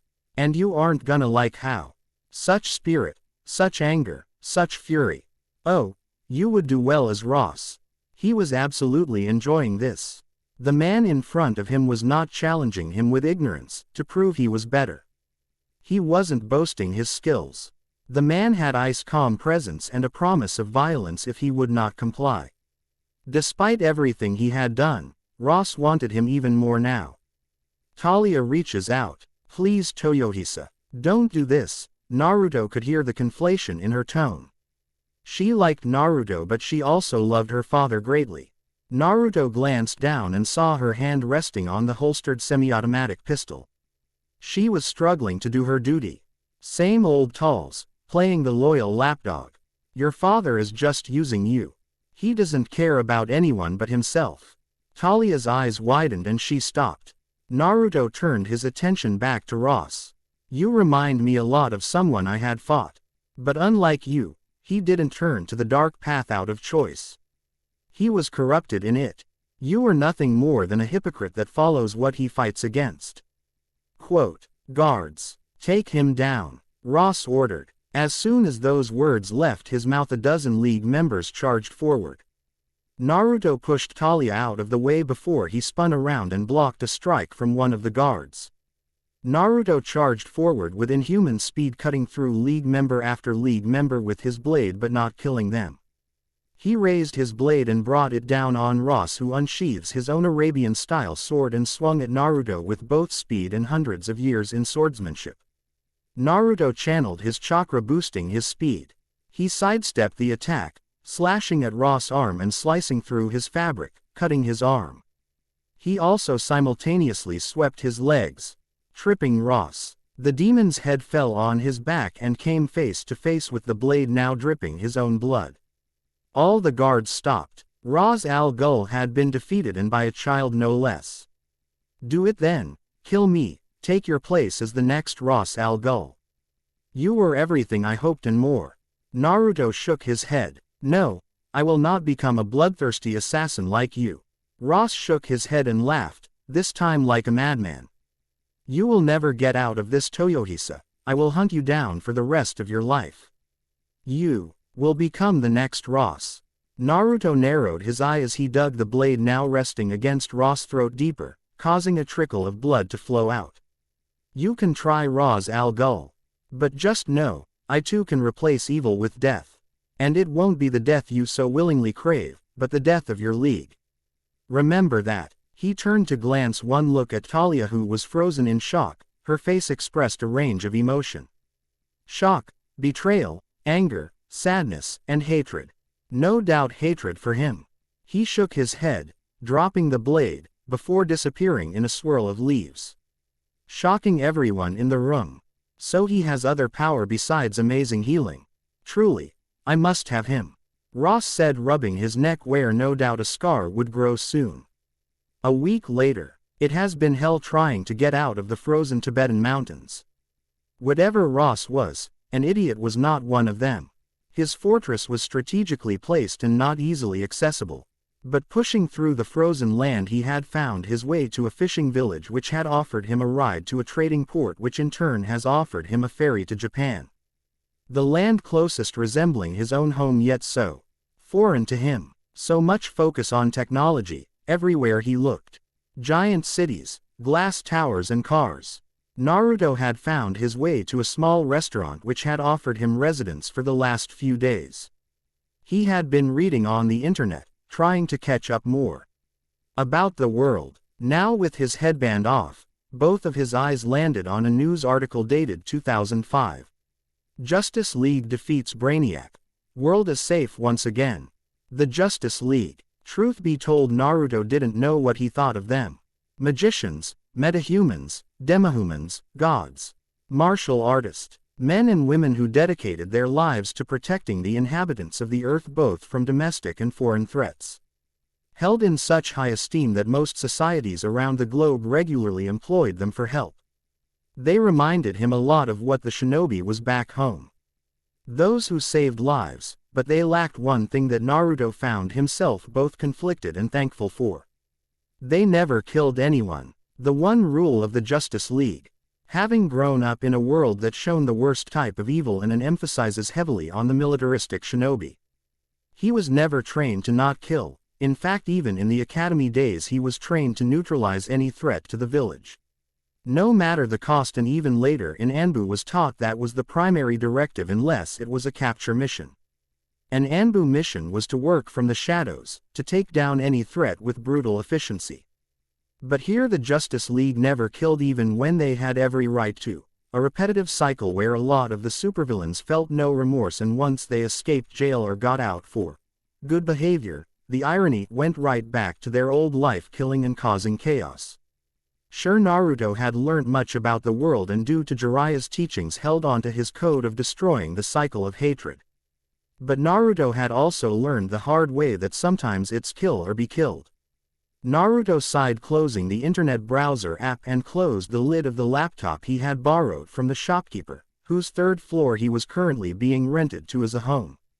The room was pretty much barren except for a small wooden nightstand, his laptop, a single mattress with a brown blanket, and a handful of news clippings. Naruto was now out of his League of Shadows uniform and wearing a pair of blue jeans and a green t-shirt.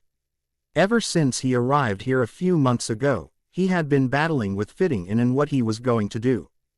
Despite knowing it was a frivolous endeavor, Naruto spent hours upon hours going through every book and site he could, trying to find anything on space-time, dimensional travel and time travel.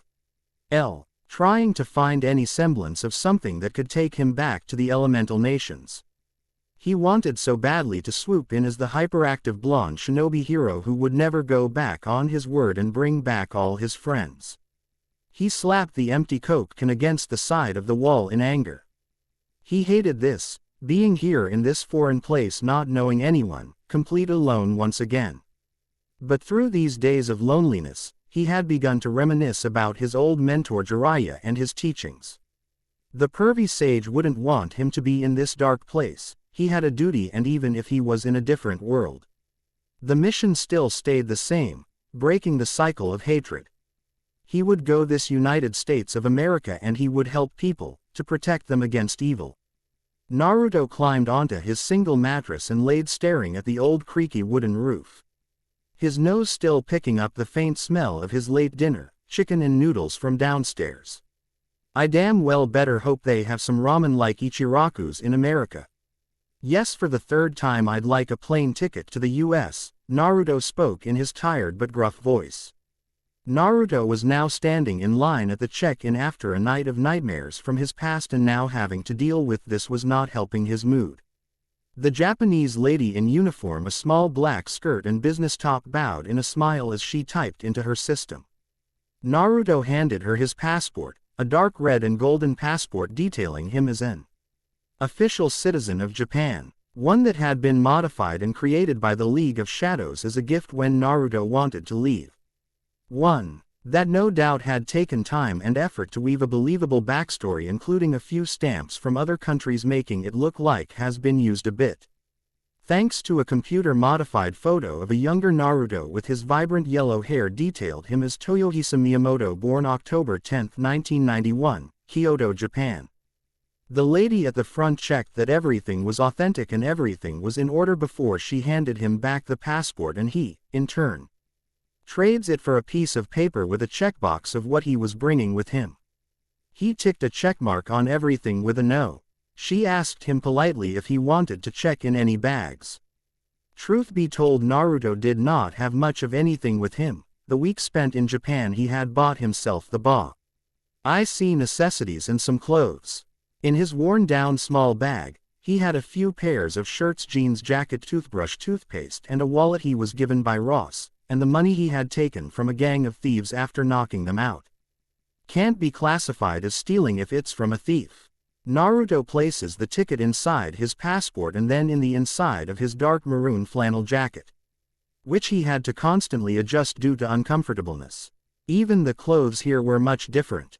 He sported a plain gray shirt under his jacket, dark blue jeans, and a pair of gray sneakers.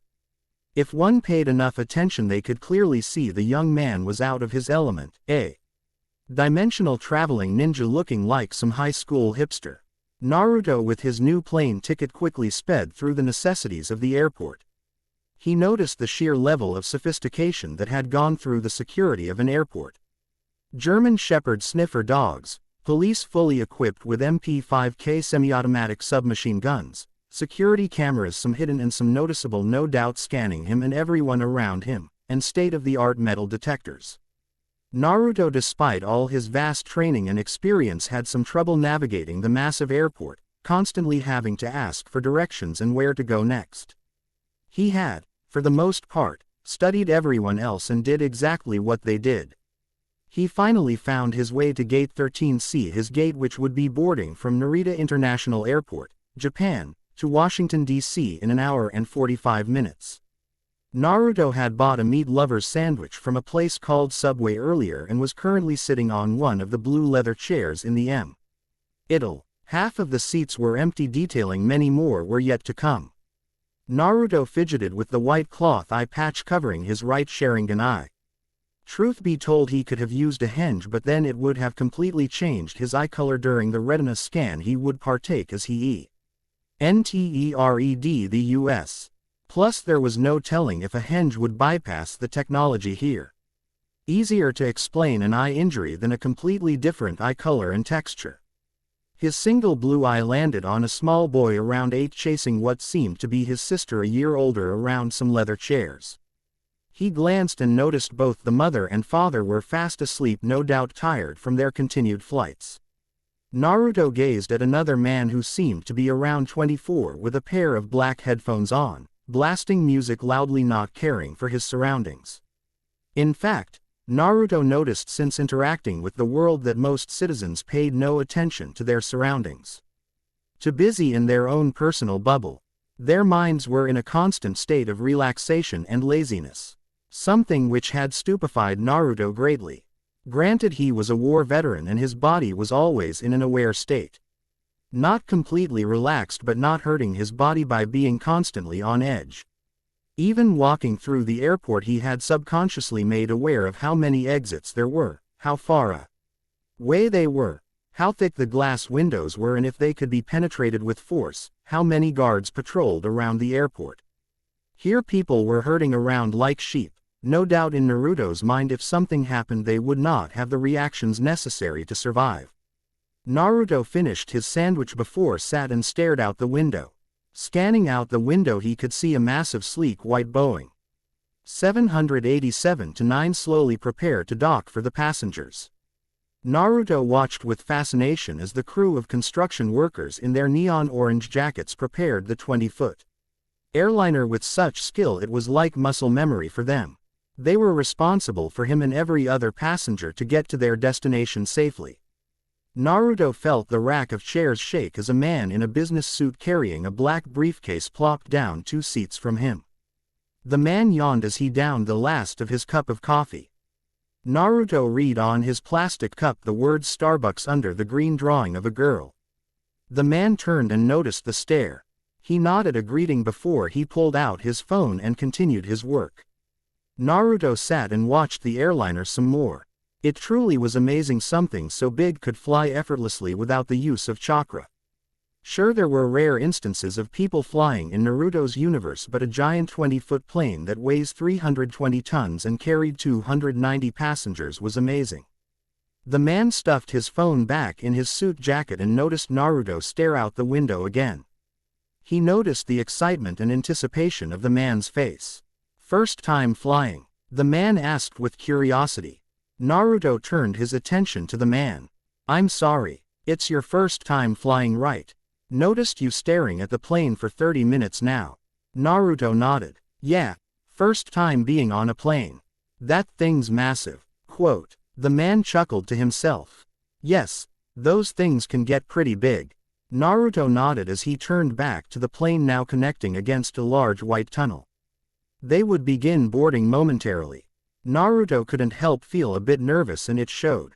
The man adjusted the black business tie around his neck and turned to look at Naruto. He smiled. Bit nervous? Yeah, just a little bit. Don't worry about it, kid. These are some of the safest airliners in the world. The man remembered something his father used to tell him. Besides, you're more likely to get eaten by a shark than to die in a plane crash. What are the chances? I mean, what, 20,000 to 1? He pulled out his phone again and started talking to someone. Naruto flashed a sheepish smile, then turned back to the airliner.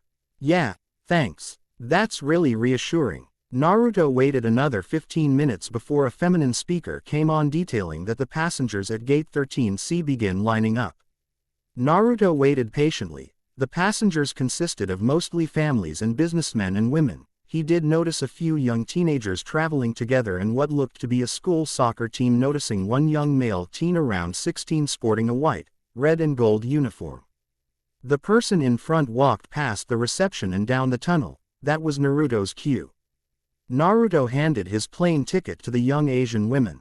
She flashed him a smile and a curious look when she noticed the man standing in front of her was a teenager but at the same time looked much older.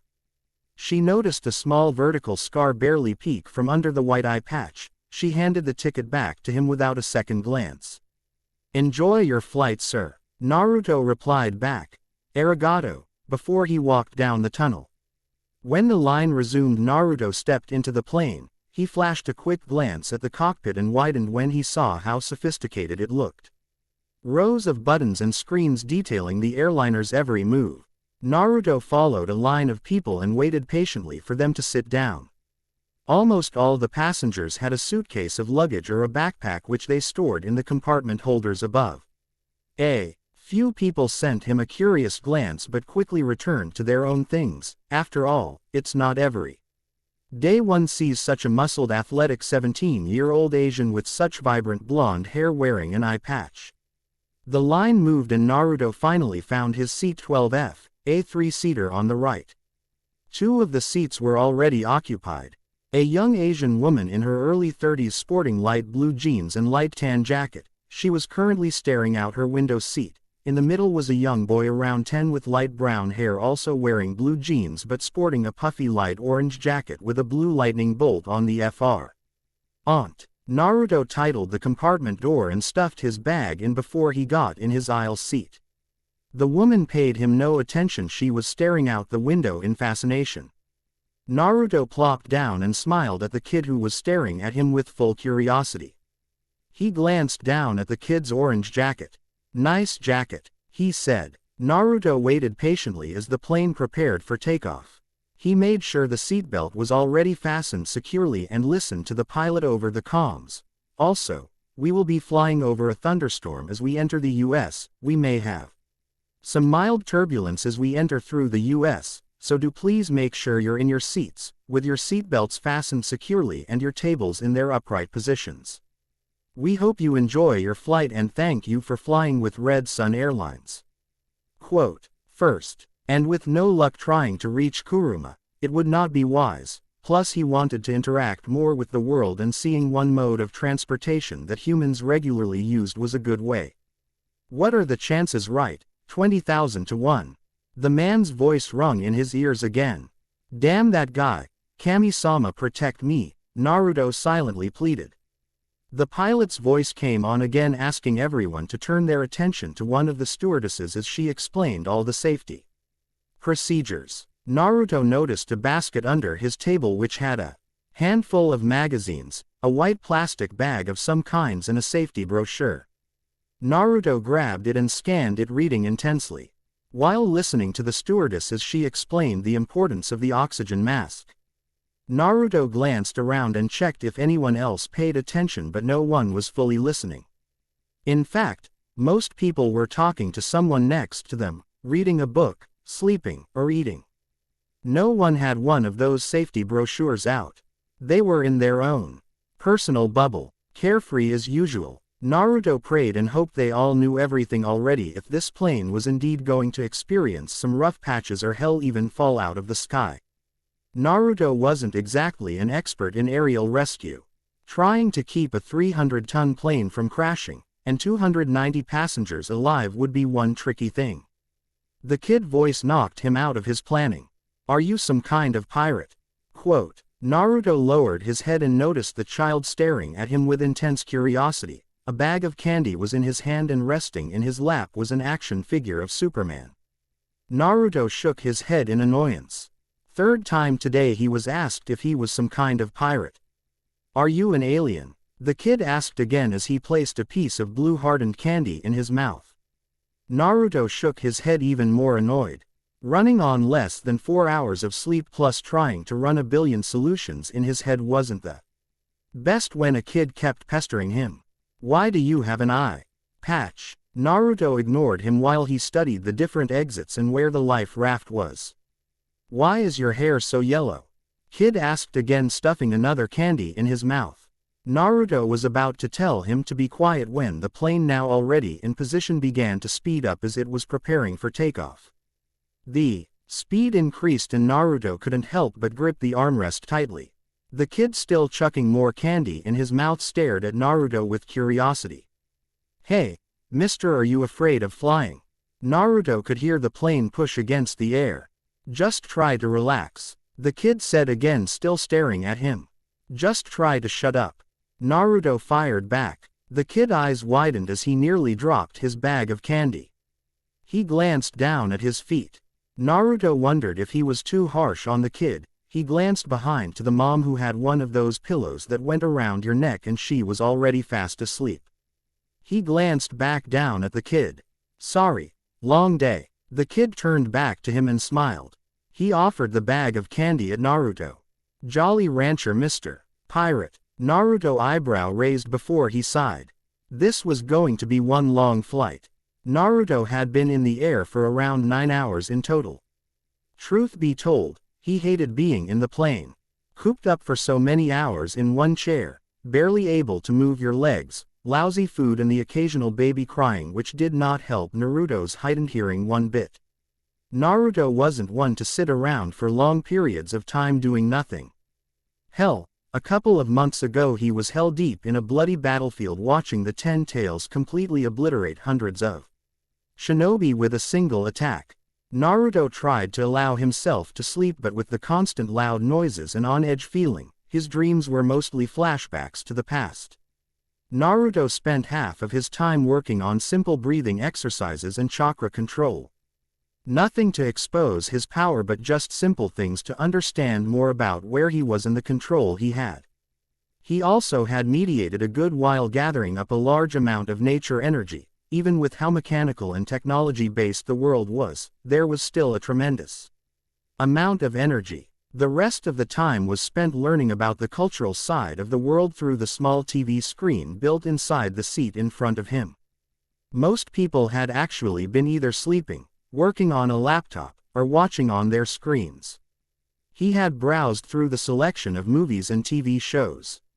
He had never seen something so advanced. Sure, he had seen a few plays and the occasional movie with his John and friends, and even journeyed on a mission to the land of snow protecting a movie actress. But that had been years ago, and it was never so advanced and had so many special effects. He never had time for such things when almost every week a new threat to the village or the constant state of fear the Akatsuki brought. The blonde ninja found himself amused but intrigued as he watched a movie about a rogue ninja assassin trying to defend his home from foreign invasion. It was interesting to see how they portrayed ninja, especially without the use of chakra, and made them look so shadowy, only there to kill. Sure, assassination missions were the majority of the Anbu Black Ops task, but so were things like reconnaissance, espionage and infiltration, delivering intel, bodyguard duty, or something as simple as securing a supply line for an allying village. Next, he watched a movie on the famed Justice League. They were fighting a large alien invasion of green rock-like monsters. One could easily be hooked from such a scene, to be whisked away from your boring mundane life and thrown into the lives of the Justice League, defending Earth and being a hero. Oh, fascinating stuff to a normal person.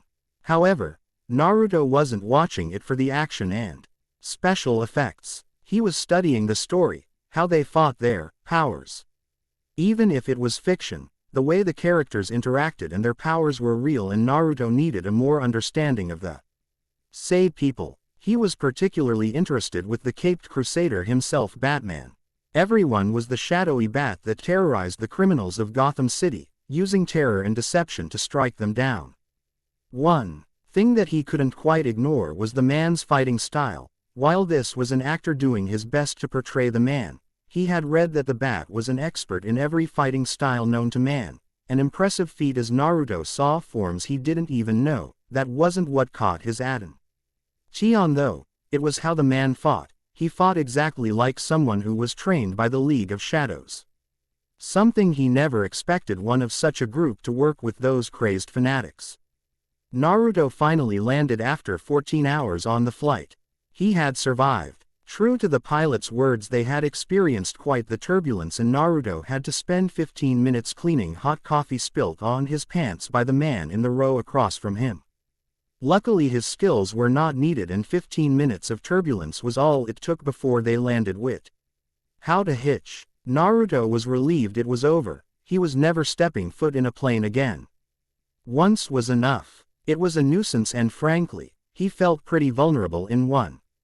2 weeks later, December 16, Washington, D.C., Naruto sat on top of a bridge overlooking the city, gazing out at the large bright yellow lights that looked like dots in his vision. It had been 2 weeks since he landed in America, and the culture was much more different than Japan. Everything here felt so open, so independent, which was expected on a country that was founded on the principles of independence and freedom. Naruto had spent the majority of his time learning more about how people live in the US. He actually found himself a job working at a burger place called McDonald's. Naruto chuckled to himself. A shinobi capable of summoning a giant toad the size of a skyscraper and breathe fire from his mouth was serving burgers to regular people. Kuruma, you in there, man? Naruto closed his eyes, trying to concentrate as he felt for the only connection to his former past. He had no luck in trying to connect with the demonic fox, but for some reason could feel his lingering chakra.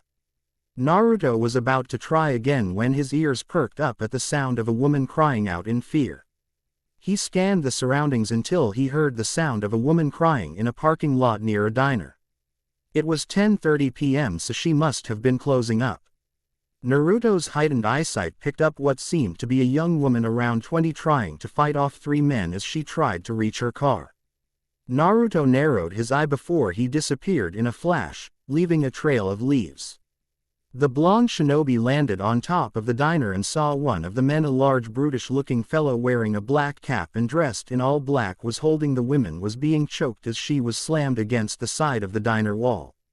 Two men also dressed in black but much skinnier flanked the man.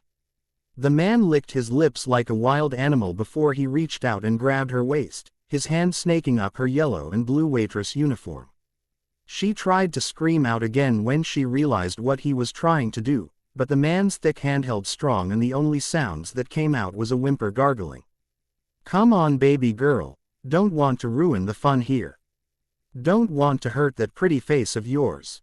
Naruto couldn't see much of their facial features due to the darkness and the fact that the man knew what he was doing as he brought her to a secluded area of the diner, away from onlookers and security cameras.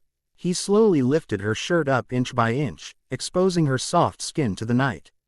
She whimpered again and tried to squirm free, but the man slammed her against the wall again. "I said, quiet bitch, or I'll hit you again." She was on the verge of crying now. The man reached into his pocket and pulled out a small switchblade as he began to cut her uniform, eager to find what he wanted.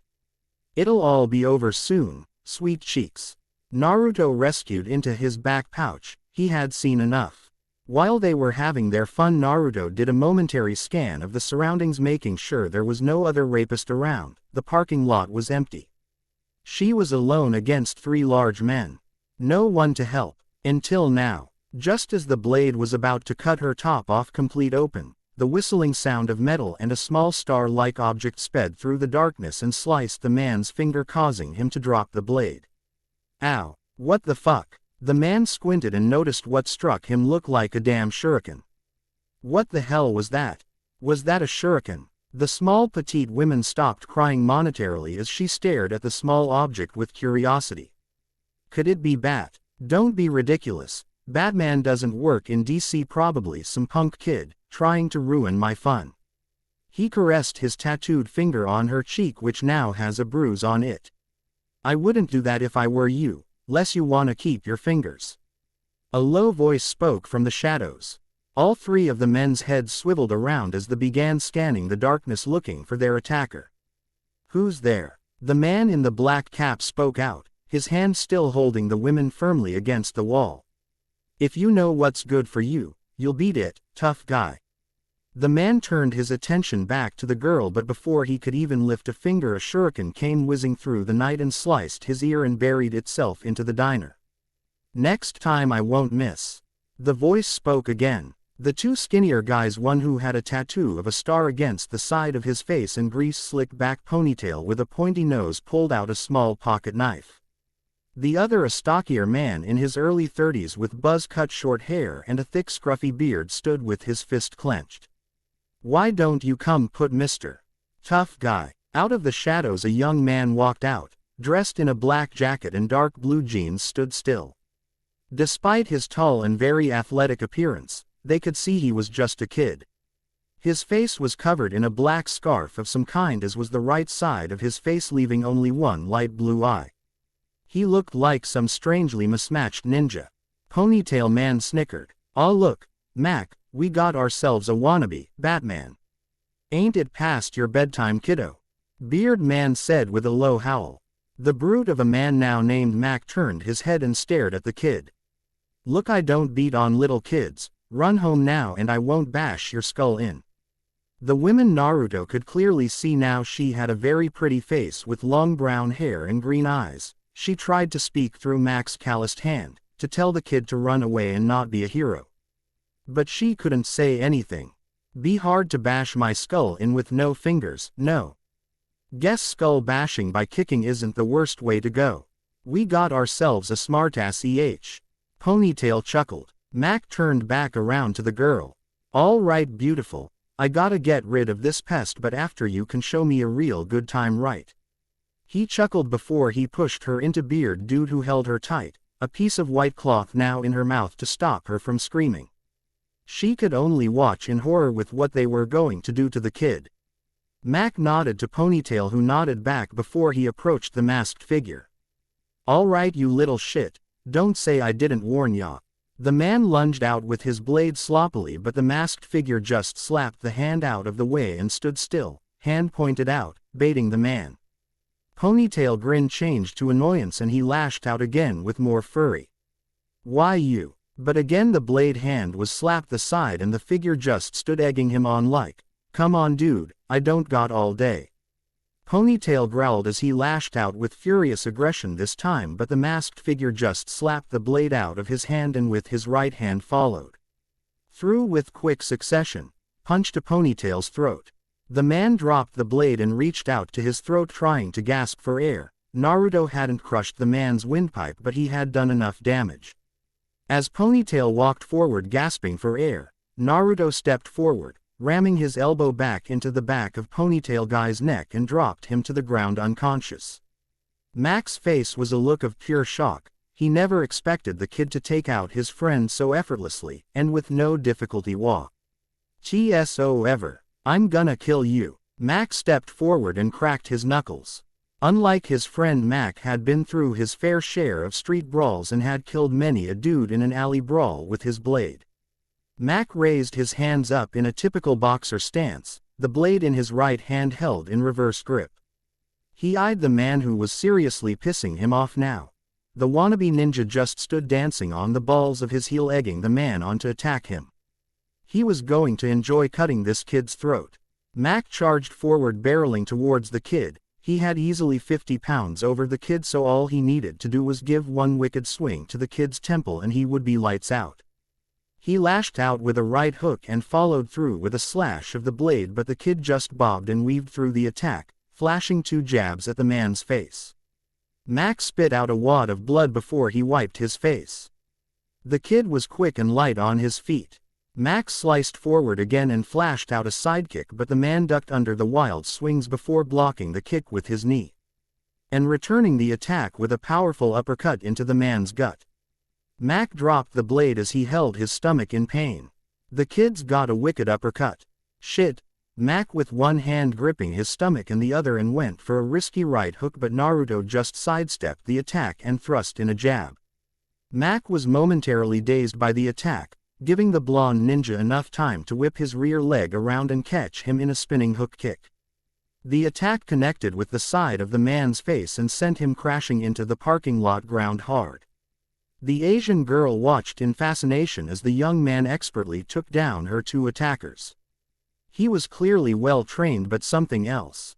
As she watched him attack, she saw something in him that scared her a bit. Those weren't the eyes of a normal teenage boy. It was something else. The blonde ninja stepped over the body and stopped a few paces from Beard Guy.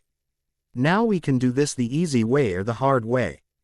Beard Guy bent down, grabbing the knife that had been dropped by Mac and held it against the girl's throat. She tried to scream, but the gag made it difficult. "Don't come any closer or I'll cut her throat open." Naruto narrowed his eye. "I'd advise strongly against that. Less you wanna keep your life." Quote. Beard Guy widened his eyes. This didn't sound like a superhero talking, this sounded like a man who was promising him death if he didn't cooperate. Before he had a chance to react, a shuriken came zooming through and slammed into the man's knife with such force that it pinned the knife to the wall. Beard Guy, clutching his bleeding hand, shoved the waitress to the side before he bolted. "Fuck this," the man said before he disappeared, leaving the 2 alone. The blonde ninja slowly approached the young woman and tried to be as calm as he could. "It's okay, miss. I'm not here to hurt you. Are you okay?" She eyed him suspiciously. After all, she was nearly killed by 3 large men, but she could see in his eye that he was trying to help. She nodded slowly before that tough exterior she was keeping up came down and the tears came down. Naruto didn't say anything, but he reached out with one hand. "What are you?" Her eyes widened in shock when she saw his hand start to glow green, and her eyes widened even further when she saw the scrapes and bruises on her arms and face were slowly healing. She turned to look at him like he was from another planet. "What the hell are you?" Naruto just smiled under his mask. Ignoring the question, he glanced at the 2 unconscious dudes. "I'll get these guys out of your way and leave you to your business. Good night." "Wait," she said. She didn't know much about superheroes, but she always thought they did what they did for recognition or fame. He didn't ask for a single thing and even healed her wounds. I don't know what to say. You saved my life back there. All in a day's work, miss. The figure responded back. What's your name? After all, it was only common courtesy to know who her mysterious savior was. The blonde ninja turned his head sideways before he bent down and grabbed both men, throwing them on his back like a burlap sack. He turned his head and noticed a street lamp, perfect view for the police. He reached into his pouch and felt his ninja wire. He snickered to himself. The perfect hangout for them.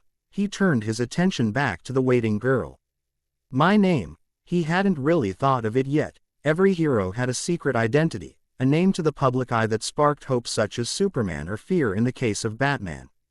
A billion names ran through his mind: Anbu, Yellow Lightning, Black Ninja, Orange Justice, but then he felt the green gem necklace that Tsunade had given him. He smiled to himself. At that moment he knew. My name is Fire Shadow. Without a response, he nodded one final goodbye before he disappeared into a swirl of leaves. The waitress stood there for a few moments before she walked over to grab her bag, which was on the ground. She glanced up before she plucked the shuriken that was still stuck into the wall and held it in the palm of her hand. Fire Shadow, huh? She smiled. Washington, D.C. had a new savior. The Fire Shadow. It has been a few days since Naruto began his crime-fighting career. Already he had gained a small following, first saving that young waitress, to saving a family from a car crash, and just yesterday saving a handful of a construction worker on the suspended platform who was cleaning the side of a building when the wiring had snapped. Naruto was currently sitting on his swivel chair, with his legs lifted on the desk as he stared through the various news clippings and videos over the last few days. He rested a warm cup of coffee on his bare chest as he stared at the decent computer he managed to save up to get. Flipping burgers did not pay the rent.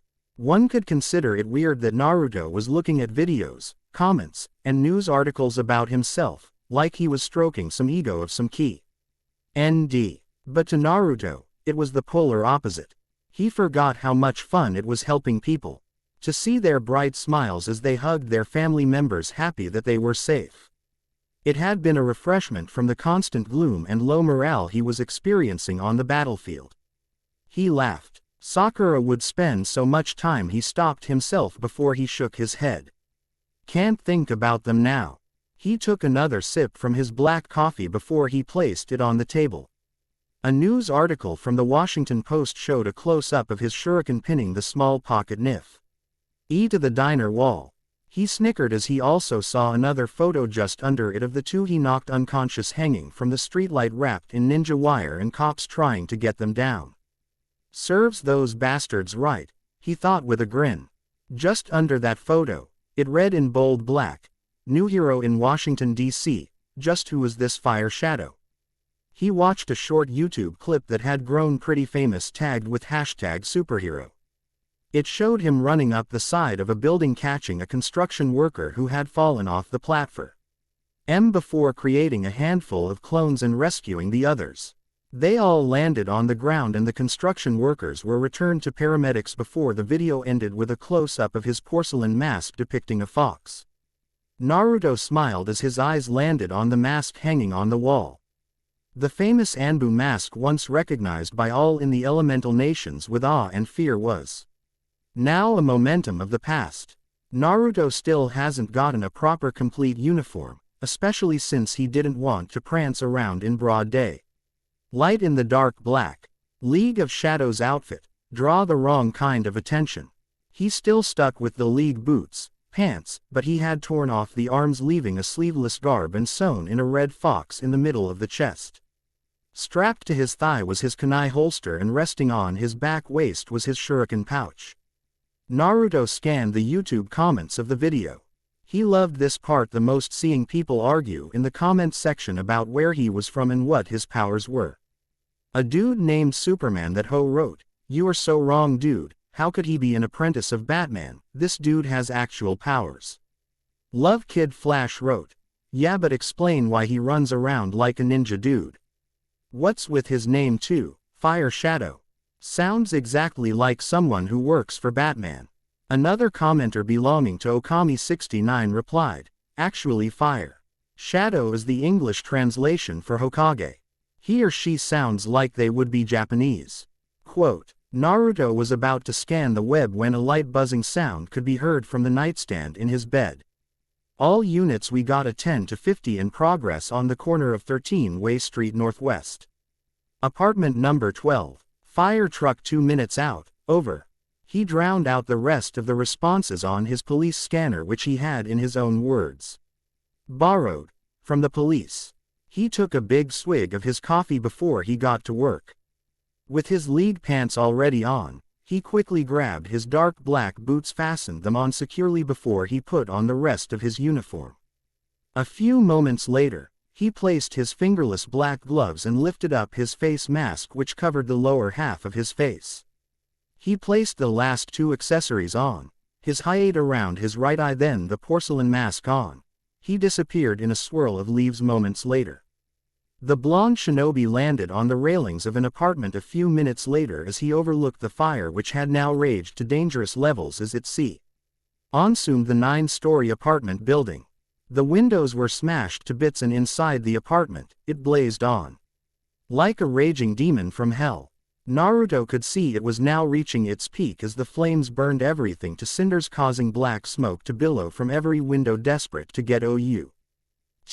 His eyes glazed over a handful of police cruisers, a fire truck and an ambulance. He wasn't paying attention to the first responders but the sounds of screaming inside. There were still people inside the building. Naruto lifted his hide up, allowing the dark red and black Sharingan peering through the mask eye hole. He jumped down, slamming into the busy street that was blocked off. Naruto saw a young blonde woman clutching her husband's arms, screaming in terror about her little girl. He turned his attention back to the situation at hand. A few firemen dressed in their bright uniforms noticed the young figure dressed in all black. The figure flashed them a momentary gaze. Stay here. Don't go inside, I got this. They tried to call out to him to stop, but the figure just leapt inside the building with superhuman speed. Was that a police officer responded as he stared at the window the fox-masked figure had gone through head first. Yeah, I think it was. Fireman Jones just stared with worry. He had heard rumors about the Fire Shadow. He just hoped the hero knew what they were doing. Naruto somersaulted through the window, and instantly his nose and throat were engulfed by the raging fire. He calmed his breathing, making sure to not inhale the smoke. His eyes burned, but he ignored the pain. His eyes scanned through the inferno. Everywhere he looked it was raging bright red and orange flames. He closed his eyes and listened. He could hear screaming from above him. He pumped his body with chakra before he burst through the roof and landed. Even wearing his thick clothing, save for his sleeveless arms, the fire still burned his skin and his eyes watered. He turned to the kitchen and noticed a young couple were clutching each other's arms. Without bothering to introduce himself, he weaved a single hand sign and created 2 clones. The 2 clones told them to come over. The married couple knew their chances were slim to none if they didn't leave now. As the young man trudged forward, his wife clutching his chest as support, suddenly a support beam on fire gave way and came descending down. The man screamed as he tried to cover his wife from the beam, but he felt nothing. He glanced up to see one of the figures had blocked the beam with their bare skin forearm. Move, the figure ordered, and they bolted to the 2 clones, who grabbed them, and without warning, they jumped from the 5th floor down. The fireman watched in horror as 4 figures leapt from the 5th-story window. He didn't think they were going to make it until the man and wife, being carried bridal style by 2 identical figures, landed on the sidewalk without injury. The man and wife were quickly escorted to the ambulance. The fireman was about to call out to the 2 figures who had burn marks all over their arms. But to his surprise, they just disappeared in a puff of smoke. Did those 2 just disappear in a puff of smoke? He heard his mate of 5 years, Jimmy, also one of the best firemen he had ever known, call out, "Yeah, I saw it too." He had been on the job for 11 years and had seen his fair share of horrible fires. This was one of the worst he had seen in a long time. And here he just witnessed a young man he suspected was a kid charge through the blazing inferno without a second glance and saving people. Naruto retained the memories of his clones and saw they were safe, and just a moment later another series of memories. He had saved a young boy, his mom, his dad and small Jack Russell from 3 doors down the 5th floor. He heard another 2 feminine screams which sounded another floor above but on the other end. He noticed a massive pile of debris blocked his way. No way he was going to get to the next floor through that. Naruto turned around and bolted through the window and turned around just in time, catching the ledge. That person's crazy. A paramedic screamed as she watched the man leap through the window and grab the ledge. He's running up the walls. Taking a momentary gasp of fresh air, allowing his smoke-inhaled lungs a break. Pumping his body full of chakra, he ran up the side of the burning building until he reached the 8th floor. He bolted in and narrowly missed a bunch of floorboard falling down. Rolling to the side, he charged forward and vaulted over a large dining table. His hands burning with pain, as did most of his body. His arms no doubt suffered second-degree burn marks. Shoulda made a fireproof suit. Damn it. Naruto ran up the side of the hallway over a series of debris and busted down a door titled H9. Knocking back the door along with a series of debris that had piled up. Sitting huddled in the living room was a young black-haired girl 15, and in her arms was a younger girl around 10 lying unconscious in her arms. She tried to scream out to him, but she just coughed violently as she inhaled more smoke. In front of him a flash fire had happened a few moments before, and now in front of him was a much more intense fire. Knowing what he needed to do, he channeled his chakra into the Sharingan, causing his right eye to start bleeding a little. Amaterasu. The black flames of power danced before it raced forward excitedly as consumed the red fire, literally burning it. The young girl widened her eyes and screamed. It was truly a frightening sight to see black flames protrude from nothing and start eating other flames. Naruto quickly dispelled the attack and dove through the fire as it began to build up in intensity again. He landed on the ground and grunted in pain as broken glass sliced open the side of his bicep. Son of a bitch, he cursed out loud. The young girl reached out to help Naruto stand up. Are you okay, mister? Naruto nodded. I'm here to get you guys out. Is this everyone? The girl nodded. Her eyes were covered in dry tears from the intensity of the heat. Her arms and face were covered in soot and smoke. All right, let's get you guys out. The girl nodded, smiling as she wrapped her arm around Naruto's body. Naruto gently picked up the unconscious girl and hugged her tight against his body. Despite the blazing heat around him, he could feel the warmth of the younger girl as she hugged him tightly. Had he been a few years younger and way more immature, he would have blushed and cracked a joke. Here he was ice calm. All right, close your eyes and don't let go. The young girl did as she was told and held tight. Naruto bolted and smashed through the window, careful that he didn't let any glass cut them. He free fell for a few seconds before he hit the ground, leaving a small crater in the street.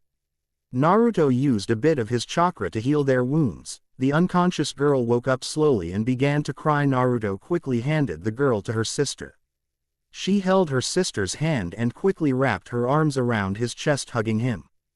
Thanks, mister, Naruto grunted through clenched teeth. He cracked a rib earlier when he hit the side of a stove hard. She noticed his tense body and her eyes widened when she saw his arm bleeding heavily, as well as the various burn marks covering his arm. Are you okay? She reaches out to touch him, but he stood up quickly. He glanced back at the fire and could still hear one woman shouting. He turned his eyes and widened. It was the blonde lady from before. Shit, she still doesn't have her kid yet. Naruto built up chakra in his body before bolting past firemen who were screaming out at him to stay back. The fire was just nearing its peak and would start exploding as the last of the oxygen got burned. Naruto ignored their pleas as he climbed up the apartment wall. He reached the 6th floor and stopped. He closed his eyes and listened for the sound of a human voice through the raging flames. There was no screaming. He almost gave up when he heard a low last cry out of desperation and tired sobs. It was on the 8th floor. Naruto shook the dizziness he was starting to feel from all the smoke inhalation and bolted up the side before diving in. His eyes landed on a young blonde girl around 5 who was laying on her back with a support beam laying on top of her. Naruto was about to rush over when he heard loud creaking and cracking of wood. He glanced up, noticing a massive hole in the roof and what seemed to be a green fridge teetering on the edge ready to fall. Just then a support beam from the top of the apartment fell on the floor above Naruto and the fridge gave one final freak before it came smashing down on Naruto and the young girl. Naruto bolted forward and jumped, grabbing the massive green fridge that weighs easily over 330 pounds and hurtled it ashing against the wall on his right. He bent down, grabbing the support beams that were now on fire. The heat burned through his dark thick gloves. Naruto screamed in pain as the fire burned his hands, the smell of burnt flesh now engulfing his senses. He lifted up the dozen of beams and quickly grabbed the girl, hugging her into his chest. Naruto turned around when he heard a whistling sound. His eyes widened in shock. The gas stove was on and any second boom. The young woman named Susan, desperately clutching her husband, watched as the figure clad in black was reaching people left and right. She was thankful that some people had gotten out, as she recognized one of them was her good friend Mr. Peterson, who regularly brought his daughter cookies. But as the fire raged more aggressively, her hope had slowly turned into fear and worry. "Please save my daughter." She watched the figure reach the 8th floor and dove in. Her eyes were dry from crying so much and she could only stare and whimper. She ignored the reassuring squeeze from her husband and waited anxiously. Suddenly she heard a loud roar like some great beast. And then the worst happened. Her room exploded, sending a volley of intense fire pouring out. She screamed in terror, no, thinking it was too late. As the fire exploded, she heard someone from behind her call out, "Look, in the fire, there's someone." She glanced up and saw the figure barreling towards the ground. The black-clad hero smashed into the ground, landing on his side with a heavy thud. He was covered in smoke and parts of his uniform were burning, but she didn't care what he looked like. She wanted to know if he had done it. Her eyes widened and all that anger and worry instantly vanished. Clutching in his arms, she could see her daughter's long locks of blonde hair. The figure coughed violently before he unwrapped his arms. As he slowly got up, so did the little girl as she woke up from unconsciousness. Without thinking, Susan bolted forward, her husband not far behind her. "Ashley, Ashley." Naruto coughed up. His head was spinning, his nose congested with smoke, and he felt a few cracked ribs and a busted kneecap. Slowly resting on his arm, he checked to see if she was okay. The young blonde-haired girl was staring at him with confusion and curiosity. He nodded a greeting. "Sup," the figure said simply. Before she could reply, she heard the sound of someone's voice she recognized as her mother screaming out to he. "Mom, Mommy," she replies back. The young girl was erupted in hugs and kisses by her mother as she cried in her kid's arms. "It's okay, Mommy is here. You are safe." She glanced a look at the figure, who looked to be in terrible shape. "Thank you, thank you, thank you, thank you. You saved my daughter's life." Naruto nodded and was about to stand up when a hand reached out to him. He glanced up and noticed it was the father. Naruto lifted his mask up a bit and spit out a wad of smoke and spit mixed together. He coughed a few times, clearing his throat before he spoke. "Thanks, but my gloves are burning hot. Don't want to burn you." The man eyebrow raised. If that was true, he wondered how this kid could endure so much pain and still function. Naruto slowly pushed himself up and nearly slipped when a strong arm grabbed his shoulder. He glanced up and noticed it was Jones. "One hell of a job." Naruto smiled under his mask. Another explosion went out and he turned his attention back to the fire. "What now?" "We will try our best with the water cannons, but we won't be able to save the building." Quote. Naruto grunted in pain before he stood up and walked towards the crater from earlier. "Wait, what are you doing?" Jones called out, but he could only watch and stare. Naruto glanced at the family, who were hugging each other and watching him. In fact, Behind the line of police officers, stood dozens upon dozens of onlookers. "Get back," he ordered the family. They flashed a handful of confused looks but did as they were told. They didn't need to be told twice by the hero. Naruto glanced around. Water was the only solution here and he needed a large stream of water. The water cannons would not be enough. No, he needed something else. His eyes landed on the red fire hydrant just a few meters away. Pulling out a paper bomb, he wrapped it around his kunai before he hurled it at the fire hydrant. As soon as the kunai was close enough, he activated his chakra, causing the fire hydrant to explode and a steady stream of water to burst out. The momentary explosion caused a few people to run back in fear and 2 cops approached him thinking he was causing unnecessary panic. Naruto smiled. It felt good to do real work and to save lives. It was time the shinobi of the elemental nations made a mark on history. And what better way to do it than with a cool jutsu? Naruto jumped a few steps back before he flashed through a series of hand signs. The onlookers watched with curiosity as he weaved the hand signs. "What the hell is he doing?" one man asked in the crowd. "It's his powers, you'll see," one girl in the crowd replied back. He flashed the final sign a millisecond later. Water style. Water. Dragon missile. No sooner the stream of water began to morph and change, and slowly it moved until it formed a 13-foot dragon of water with yellow eyes. The dragon roared, sending bits of water flying everywhere before it slammed into the apartment, filling it with water and dousing the flames with a continued stream of water. A few seconds later and the spectacle was over. The fire was put out. Naruto collapsed on the ground. His body ached in pain all over. He heard clapping behind him and saw the crowd erupted in a cheer. Naruto stood up, clutching his chest in pain. Just then an Asian female news reporter bolted forward, her heels skipping on the cracked street, and a dorky cameraman followed behind. She tried to ask the figure some questions, anything, but before she could, the mysterious hero waved with his battered hand. "All in a day's work." Before he disappeared in a swirl of leaves. All in a day's work. Naruto honestly didn't think he could cringe any harder after the fight with Kiba in the Chunin exams, but here he proved himself wrong. If Kuruma could see him now, he thought, the giant fur ball would never let me hear the end of it.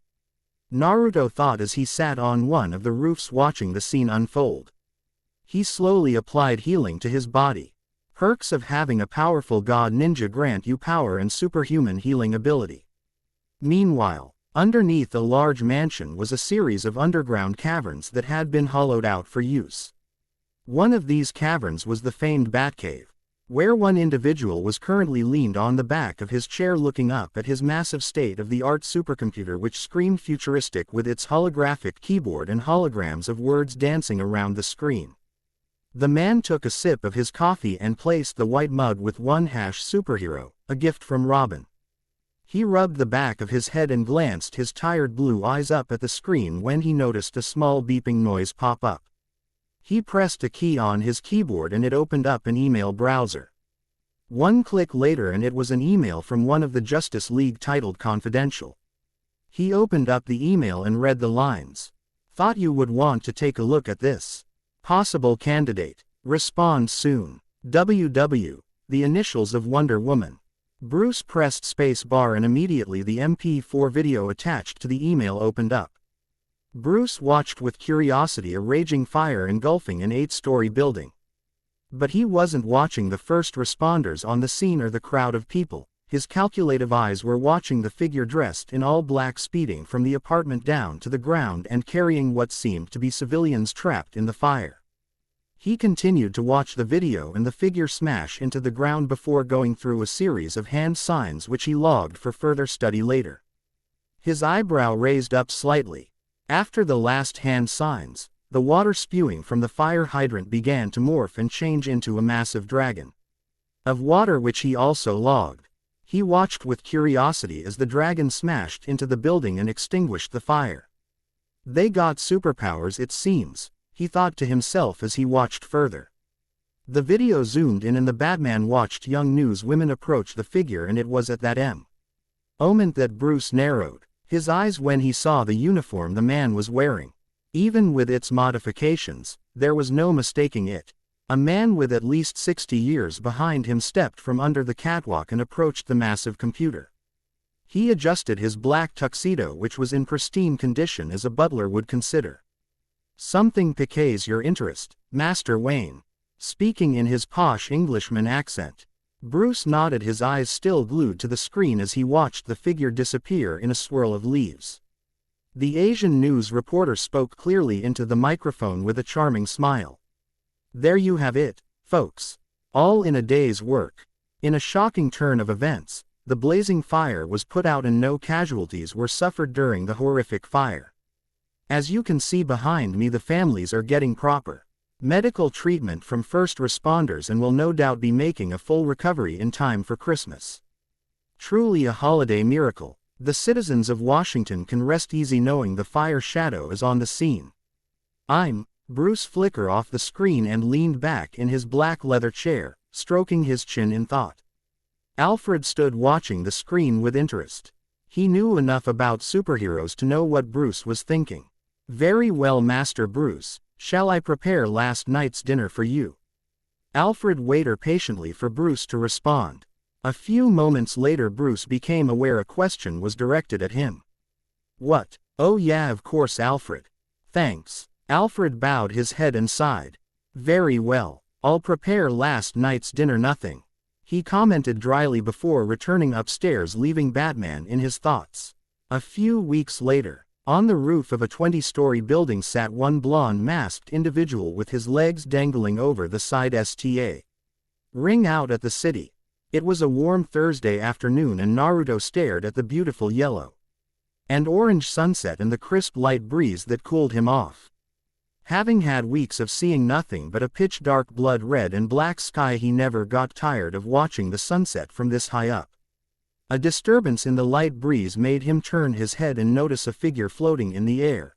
A tall, attractive woman with light blue eyes and black flowing hair held back with a yellow diadem with a red star on her forehead.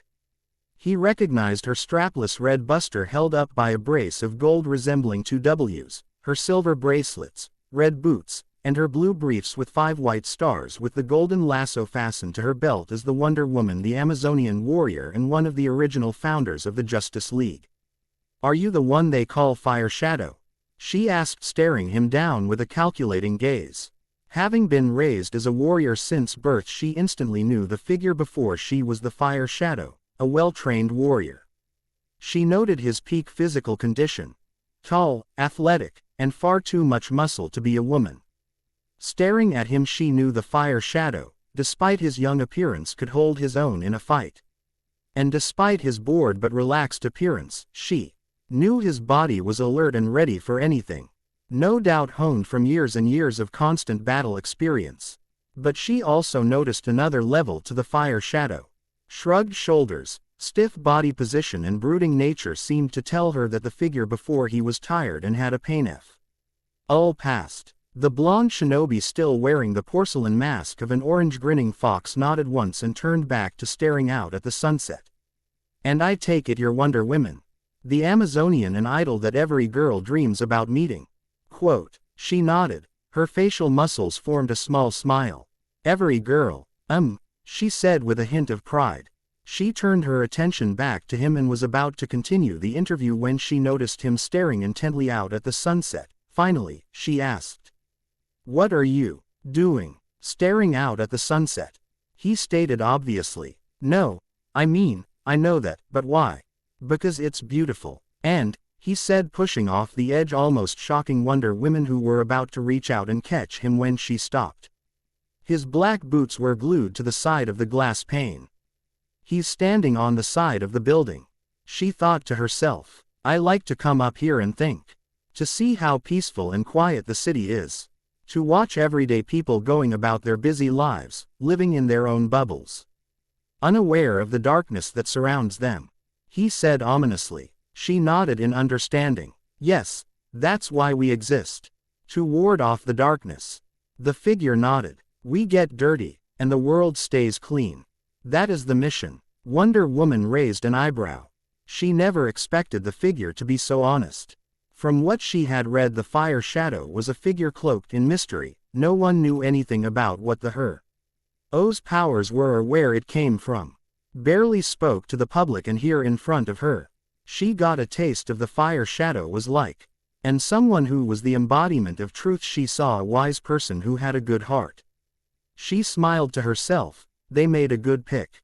Very well. The Justice League has recognized your selfless acts of heroism and bravery, and we would like to offer you a spot on the team as an official member. Quote. Naruto turned to look at her. A spot on the league. He did consider it and even looked for ways to join them, back when he was searching for a way to get home. But as the weeks went by, his hope all but disappeared. Especially finding out that there were millions of different dimensions and alternate timelines. It would take lifetimes to be able to go back. He found a new purpose in his life here, helping people. Back home he wasn't the demon of the hidden leaf, a title long but since thrown out since his many heroic accomplishments in the hidden leaf. But here he had a fresh start, a new life that he could put past all the darkness. He contemplated, on his own, he could work the way he was trained effectively, not held down by rules the other league held themselves to. To be called a vigilante felt good to him. But at the same time, he longed to be on a team again.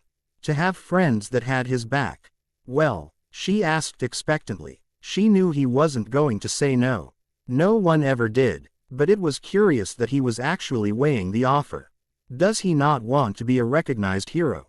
She was about to have second thoughts when the figure spoke out. I accept, causing the Amazonian to smile in return. Good, he accepted. Great, the others will be eager to meet their newest comrade. Please ask that you make it to the Hall of Justice at 12 tomorrow so we can make it official. Will that work? Unless another burning building erupts. You can count on me to be there.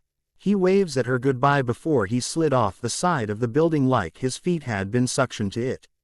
She watched him fall for a few seconds before disappearing in a swirl of leaves. He's an interesting guy, she thought before she soared off into the sky onto her duties. Next day, Naruto landed on a large oak tree as he scanned the area. In front of him stood the massive white building with pillars on each side and a blue globe built in between. Carved into the top of the hall stood the words Hall of Justice. The area was mostly vacant except for near the stairs of the Hall of Justice. Besides a small narrow platform and a golden-pointed star stood a large crowd eagerly waiting for someone. On both the right and left side stood people separated by golden railings. On each end also stood dozens of news vans. It was a grand spectacle like stepping into the red carpet. Naruto expected the ceremony would have been quiet, but it seems word got tipped off that the Justice League was welcoming a new member into its ranks, and none other than the famed Fire Shadow. Naruto checked his black vortex military watch, which he had bought a few weeks early to keep track of time. 11:45, he was 15 minutes early. Deciding not to delay the inevitable, he jumped up from the oak tree and soared through the sky before landed on the water softly, causing a small splash. Sticking his hands in his pockets, he walked on top of the water casually like it was a common thing to do. Look, on the water, a man in a Hawaiian t-shirt with shorts said as he noticed the figure sported in all black. Every head swiveled around and turned to gaze at the mysterious new hero. As the Fire Shadow walking on water? A woman in the crowd asked, shocked. She had never seen anything like it before. Just what the hell is the Fire Shadow? Some kinda ninja Jesus? A man in a business suit asked as he stared with shock. Although everyone had seen videos of the Flash running on lakes and waters with superhuman speed. The logic and science behind that were due to exactly that, his speed. The shrouded figure before them was casually strolling on the water like he was as light as a feather. Naruto placed his foot on the platform near the star and continued to walk, hands in his pocket. He was sporting his usual sleeveless mismatched League of Shadows outfit with his porcelain Anbu mask covering his face. The crowd of gathering erupted in noise, people cheering him on in the back, people firing him questions, particularly news reporters who shoved their microphones as far as they could, trying to get any quotes they could. Everywhere he looked people had their phones out flash on as they took pictures or videos of the mysterious new sworn-in Justice League member. "He's so cool," one kid in the ground spoke out. He wore all black and had his own mask cut out and modified from a cardboard box with the orange streaks of a fox colored with paint. "Fire Shadow. What are your powers? Can I get a quote?" A news reporter shoved his microphone forward. "Why is he or she named Fire Shadow? Is the Fire Shadow a sidekick of Batman?" Another man asked curiously. "I'm gonna grow up and be exactly like the Fire Shadow," a young boy shouted in the crowd. "Why does he never show his face? Is he human?" A woman spoke as she eyed him curiously. "I hope it's a he, and I hope he's cute." A young blonde girl in school uniform spoke as she stared at him with awe. Her friend perked up beside her. "Of course, you see all that muscle, definitely a guy, and I hope he's cute too," she said with a giggle. Some would consider Naruto's casual but bored demeanor a sign of disrespect, but he was playing exactly into the media game. Answer questions and hug the spotlight, striking poses, and you come off as arrogant and seeking attention, come off as a bored, no emotion like Batman. And people might fear you. But play the role of someone casual, acts normal, bored and aloof even, while being shrouded in mystery, and people who will draw in even more. No one knew anything about him, and to some that drove them crazy. Plus, the immature and lighthearted side of Naruto was enjoying this too much. The doors to the entrance opened and Naruto's single visible eye landed on 7 massive bronze statues depicting the original founders of the Justice League: Superman, Batman, Wonder Woman, The Flash, Green Lantern, Aquaman, and Martian Manhunter. And speaking of those same members, Naruto's glanced to his right to see 10 members standing in a line, waiting to meet him. He walked forward casually and the Justice League inspected him as any team would the rookie. "Whoa, he's taller than I expected," Flash spoke up. You sure that's a he?" Green Arrow asked. "Definitely someone of younger appearance, but that's a dude," Green Lantern said with a grin. "Bummer," said Hawkgirl with a sigh. She was hoping to have another female member on the team. "Why's he dressed like a ninja?" asked Aquaman. He'd seen a few videos on the man on his way over here, but last time he checked, ninjas didn't summon giant water dragons. Another ninja on the team. Damn, thought one dude dressed in black skulking around was bad. Wonder if he's also as rich as Batman. Looks like Batman might have some competition. Wonder who's the better ninja, Flash said with a grin, causing Green Arrow and Lantern to chuckle softly. Wonder Woman, finally having enough with their whispering, turned to frown at them both. "You two keep it down, he can hear you." "What?" asked Flash, puzzled. "Yes," the figure spoke, surprising all of them. "I believe it's a term you con as superhuman hearing." "That voice though, he sounds so foreign," spoke Green Lantern before being elbowed lightly in the ribs by Wonder Woman, turning her attention back to him. "Glad you could make it, Fire Shadow. Welcome to the team," she said with a smile. It was great to have a new member on the team, one that was so honest but kind as well. "Glad to be here," the masked ninja said. Before Wonder Woman could introduce the team, a loud but gruff voice spoke out from the side. "You're late." Naruto cocked his head and saw who spoke was none other than the infamous Batman. The tall, muscled man dressed in his dark gray costume with the symbol of a bat and a cowl with pointy ears to give him the appearance of a bat. The man wore a scowl which surprisingly was directed at him. The pointed ears seem a bit much, Naruto thought. His eye landed on the figure walking beside Batman. A Caucasian man easily 6'4" with arms and legs like tree trunks walked forward. He had dark black hair and blue eyes. His uniform consisted of red and blue spandex with a yellow belt, and he stopped. "Is he wearing underwear on the outside?" he said, chuckling mentally as he noticed the red trunks he wore. The famous red and yellow S shield, the symbol of the Man of Steel, Superman. "I do believe Wonder Woman told me 12. It's 11:54, he said, pointing to his watch. Green Lantern and Flash shared a glance.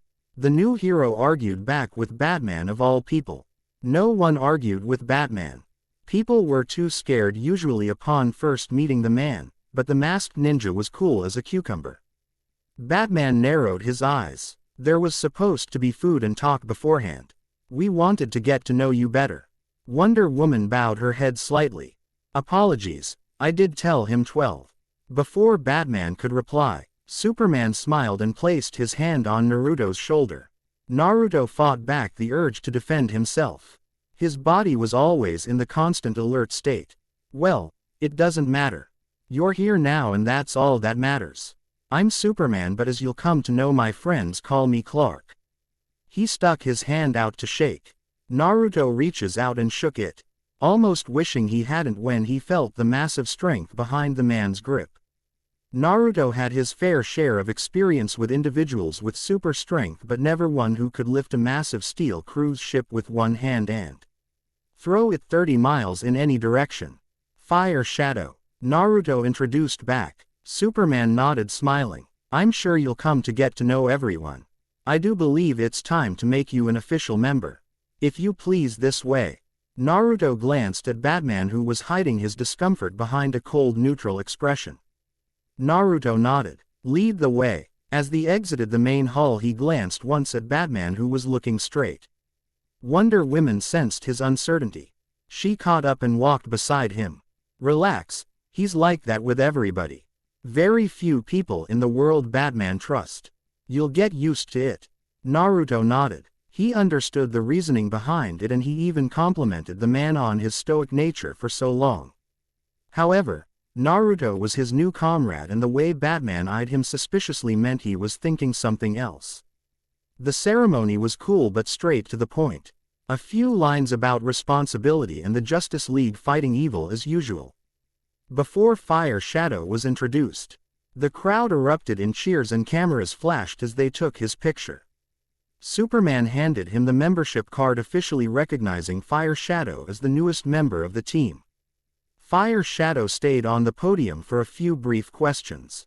It was a disappointment to the media and the new fans that Fire Shadow didn't answer many questions about his life, preferring to keep the past in the past, which did not go unnoticed by Batman, and that he kept his identity and his face a secret to protect the ones he cared about. He did tell them a bit about his hobbies and what he liked, like ramen, action movies, and meeting new people. Knowing that the interview might be a bit boring, he gave them vague info about his powers, only listing that he could walk on water, create solid corporal clones of himself, and wield the elements. Which was more than satisfying enough for the crowd, who went wild. Superman placed his hand back on the masked ninja's shoulder. Welcome to the League, Fire Shadow. He posed in front of the Fire Shadow while cameras took their picture. 1 year later, Naruto, now dubbed by his famous name Fire Shadow, had been an official member of the League for the better part of a year. This eventful year had opened up to Naruto how vast and different the universe was.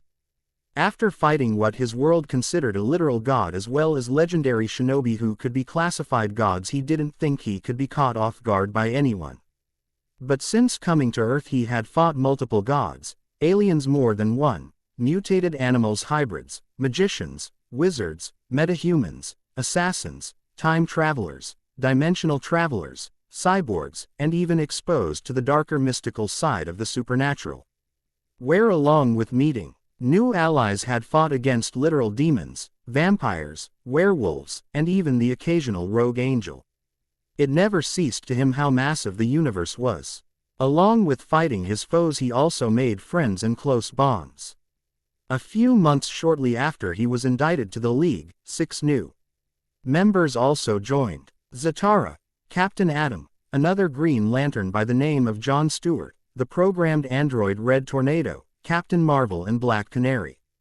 And despite not being the new rookie anymore, he was still for the most part new. Many of the new leaguers had known one or more of those already on the League. Even some like Black Canary, who dated Green Arrow before she broke off with him on mutual ground. Naruto knew absolutely no one. But through dozens of missions and close calls, he had grown to be good friends with many of them. He had his rough spots on the team. John Stewart, Zatara, Hawkwomen all had a neutral stance, and although trusted each other with their lives, didn't interact much. But individuals like Captain Atom, who with his condescending attitude rubbed him the wrong way, Hawkman's volatile nature. Martian Manhunter who has been asked by Batman to peer into Naruto's mind for even a sliver of information only to immediately be pushed out by something. He didn't know what, but all he saw was a grinning orange fox each time he did. Although this didn't cause anything besides suspicion, Martian Manhunter still considered him a valued member of the team. That left Batman, and though he had grown to trust the mysterious ninja through dozens of missions, 3 of which he saved the Bat's life. Batman was the world's greatest detective and for the life of him could not figure out anything about Naruto. No social security number, no driver's license, no dental medical records, no birth certificate, nothing. The only thing he had on him was a passport which he deduced was forged. Especially since the name on it, Toyohisa Miyamoto, didn't exist on any law enforcement database. He knew nothing about his past, where he came from, who trained him to be a ninja, and where those powers had come from. They almost had limitless capabilities. Batman knew everything about everyone on the team, but ever since he first lay eyes on him, he had been suspicious, especially when only a few months in Fire Shadow finally revealed his first name, as Naruto. Again, nothing had come up in any databases known to man, his face, which Captain Marvel jokingly coined him the nickname Whiskers, and the fact that he was 17, a minor. This shocked everyone. They had allowed a kid among the ranks of the Justice League, save for Batman, who was the only one who knew at the time Captain Marvel was only a kid. Many, like Wonder Woman, felt conflicted about his sudden confession, but Naruto had sat them down and told them the reason why he didn't tell them was he knew they would treat him differently and be protective over him. Naruto had been a warrior for many years, and he was not a 17-year-old superhero, he was a superhero that happened to be 17. Some were excited at this revelation, Captain Marvel for some reason, Flash, and Green Arrow, who was happy the man he considered a friend was revealing stuff about himself.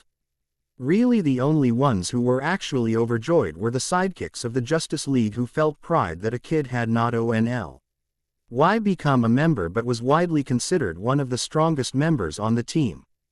Holding his own against the likes of Flash, Martian Manhunter, Captain Marvel, and even Superman. Thought he had some touchy spots with the team. He also had made friends with a few of them. Despite his sometimes cold exterior and brooding nature, and his defiance in not wanting to reveal any tidbit of his past, stating, "The past is the past and I would leave it at that."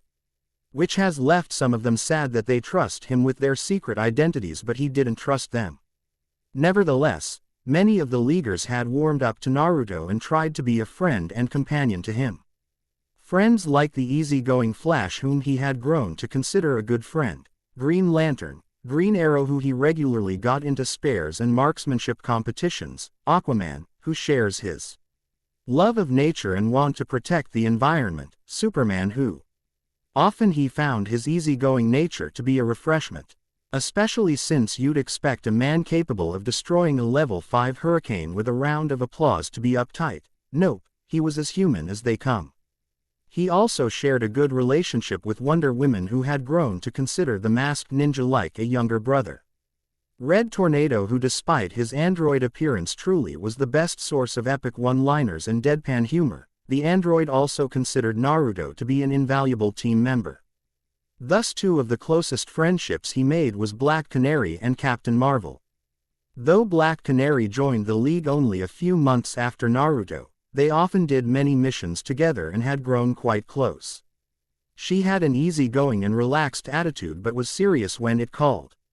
And Captain Marvel, which despite how many of the members on the team was very serious, Captain Marvel, whom he had learned as Billy, was still a kid both figuratively and metaphorically.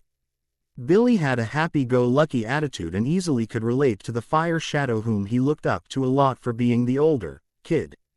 They often spent time together, even the occasional prank on Flash, like Pam spraying the floor and calling him, or dyeing Green Arrow's uniform pink. On this particular day, aboard the massive orbiting tower above Earth called the Watchtower, a place which Naruto dreaded having to go. He hated the idea of fighting in space. Hell, he feared it even a bit. Despite his godlike powers, he felt so vulnerable in a place where he could drift off into endless space or suffocate due to lack of oxygen. In his own words, a damn steel death trap. In the main meeting room sat two individuals on their comfy chairs. The room was ordinary looking. A massive rectangular table in the middle of the room with chairs surrounding it on all sides and a massive reinforced window exposing the view of Earth down below.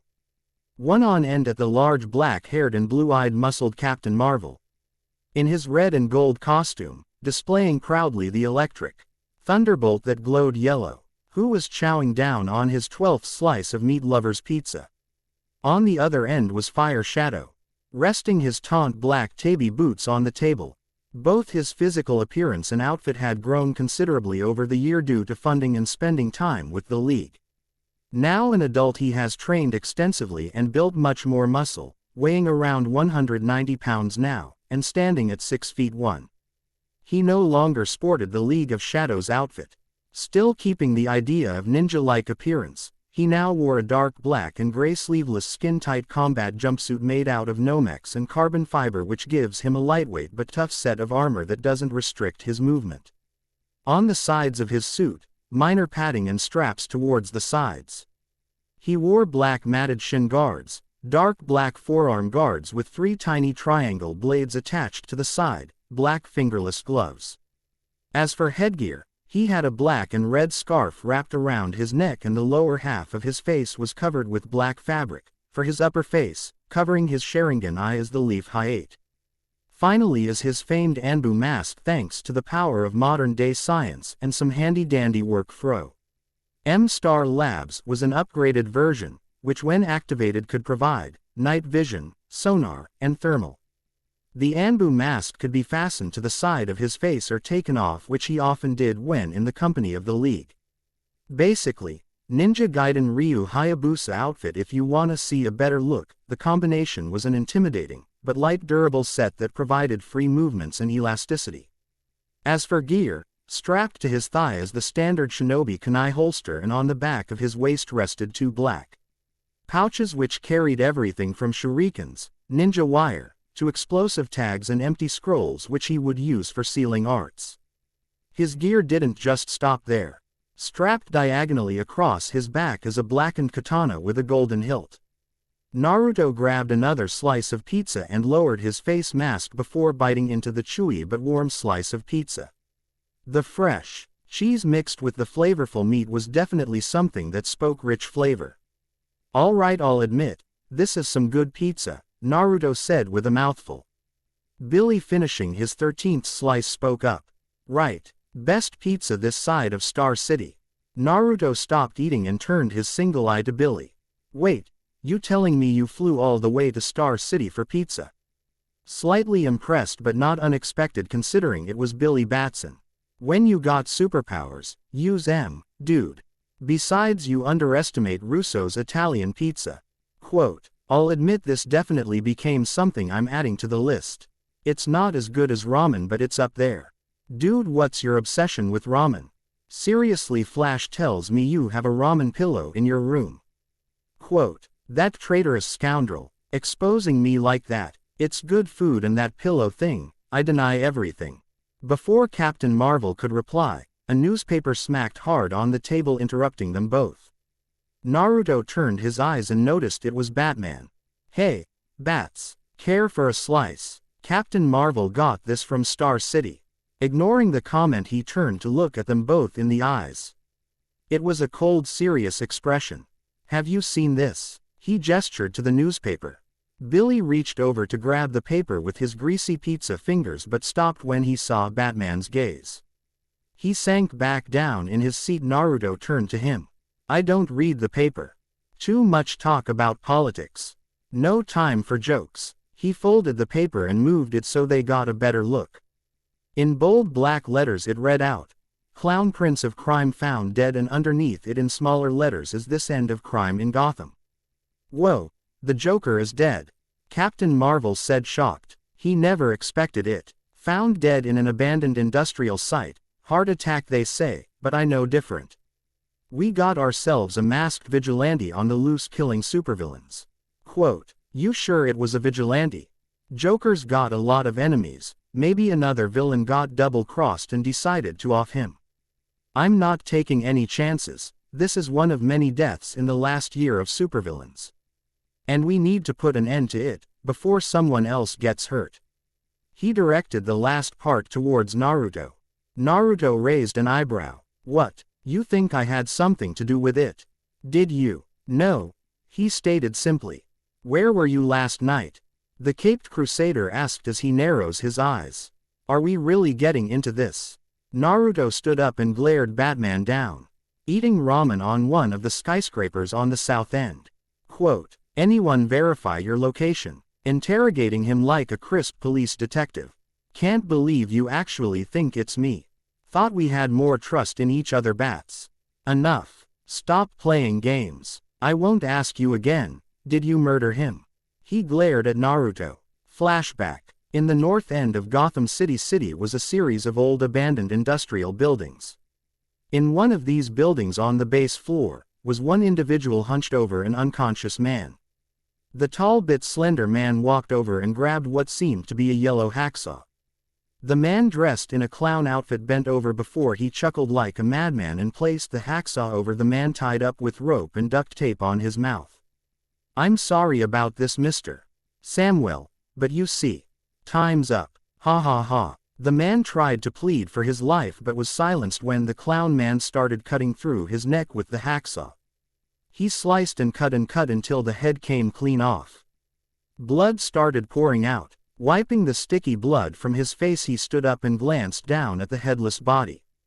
Looks like you're gonna need a good chiropractor. Oh hoo. He laughed with a gleeful grin as he watched his brutality. A light thud in the back made him stop momentarily before he ignored it and went back to work.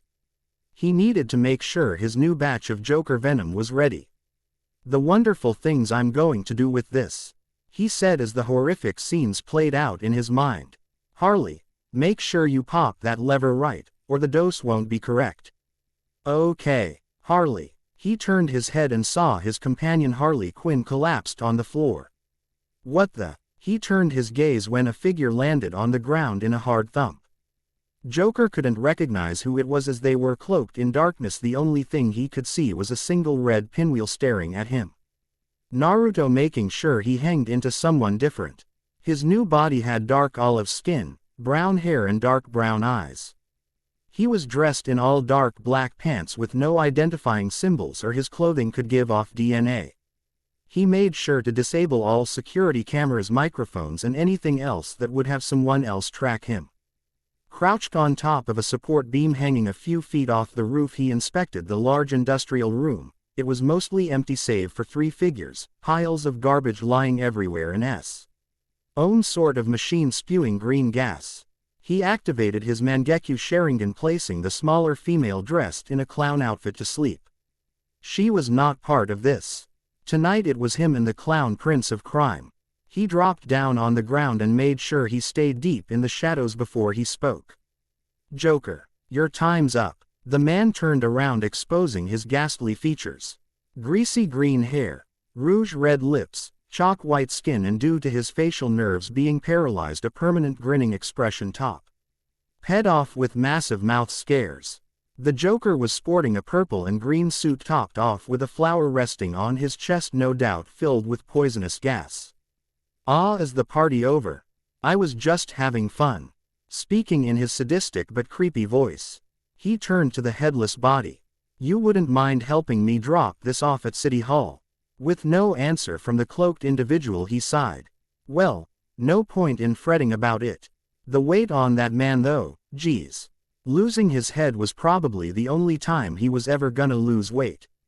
He said with a sadistic howl of laughter. He turned back to the motionless figure, his scarred face forming into a clownish grin. Before we go to the police, you don't want to have a little fun? Come on, I'll go easy on ya. I'm not taking you to prison, you are going to go to a place a little warmer. Joker recognized the seriousness in his voice. Oh, now this I do enjoy, hee hee. You aren't like any vigilante I've seen. You're going to kill me. Finally, someone who's willing to cross the line. You know, Joker, I've fought my fair share of individuals. Even one similar to you. Except he craved immortality. You crave chaos and madness for the hell of it. Truly the worst scum ever. Joker displayed an expression of fake hurt before he turned to his creepy grin. Ouch. That's gonna hurt my feelings. I thought we were getting along. But I ask, what makes you different from me? You kill just as I do, we should be partners. I kill those who deserve it. I don't kill the innocent. And right now, it's high past time somebody put you down, permanently. The cycle of hatred can never stop if there are monsters in the world like you.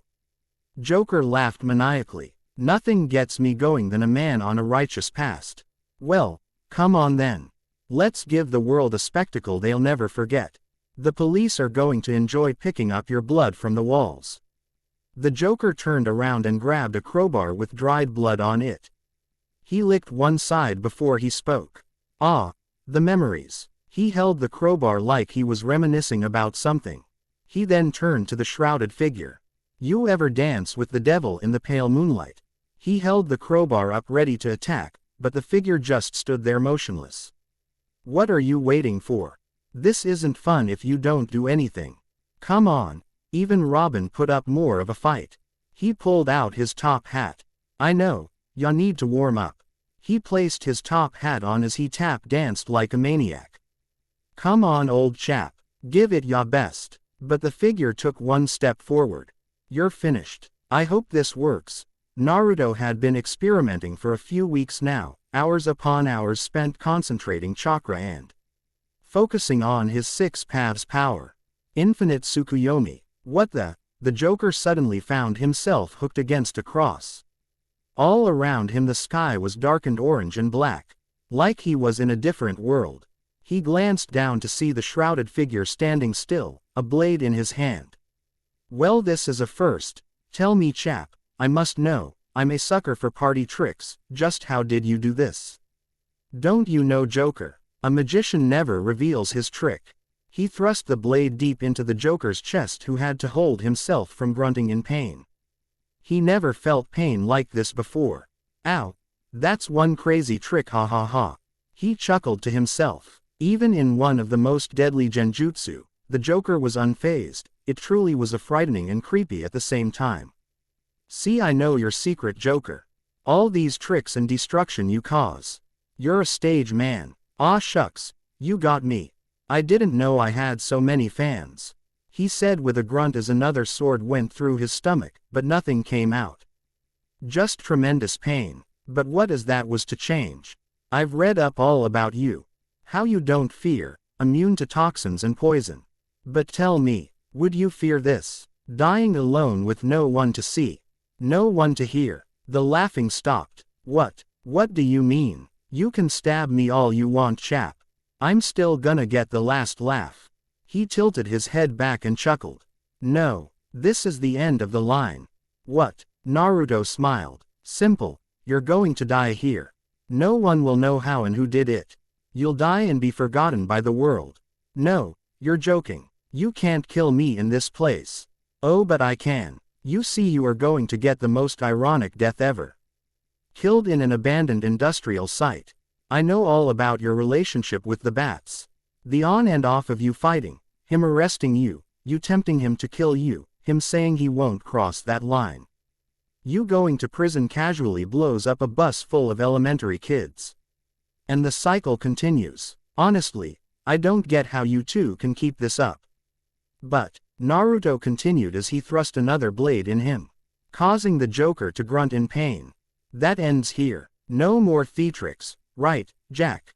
The Joker's eyes widened and for the first time showed hints of fear.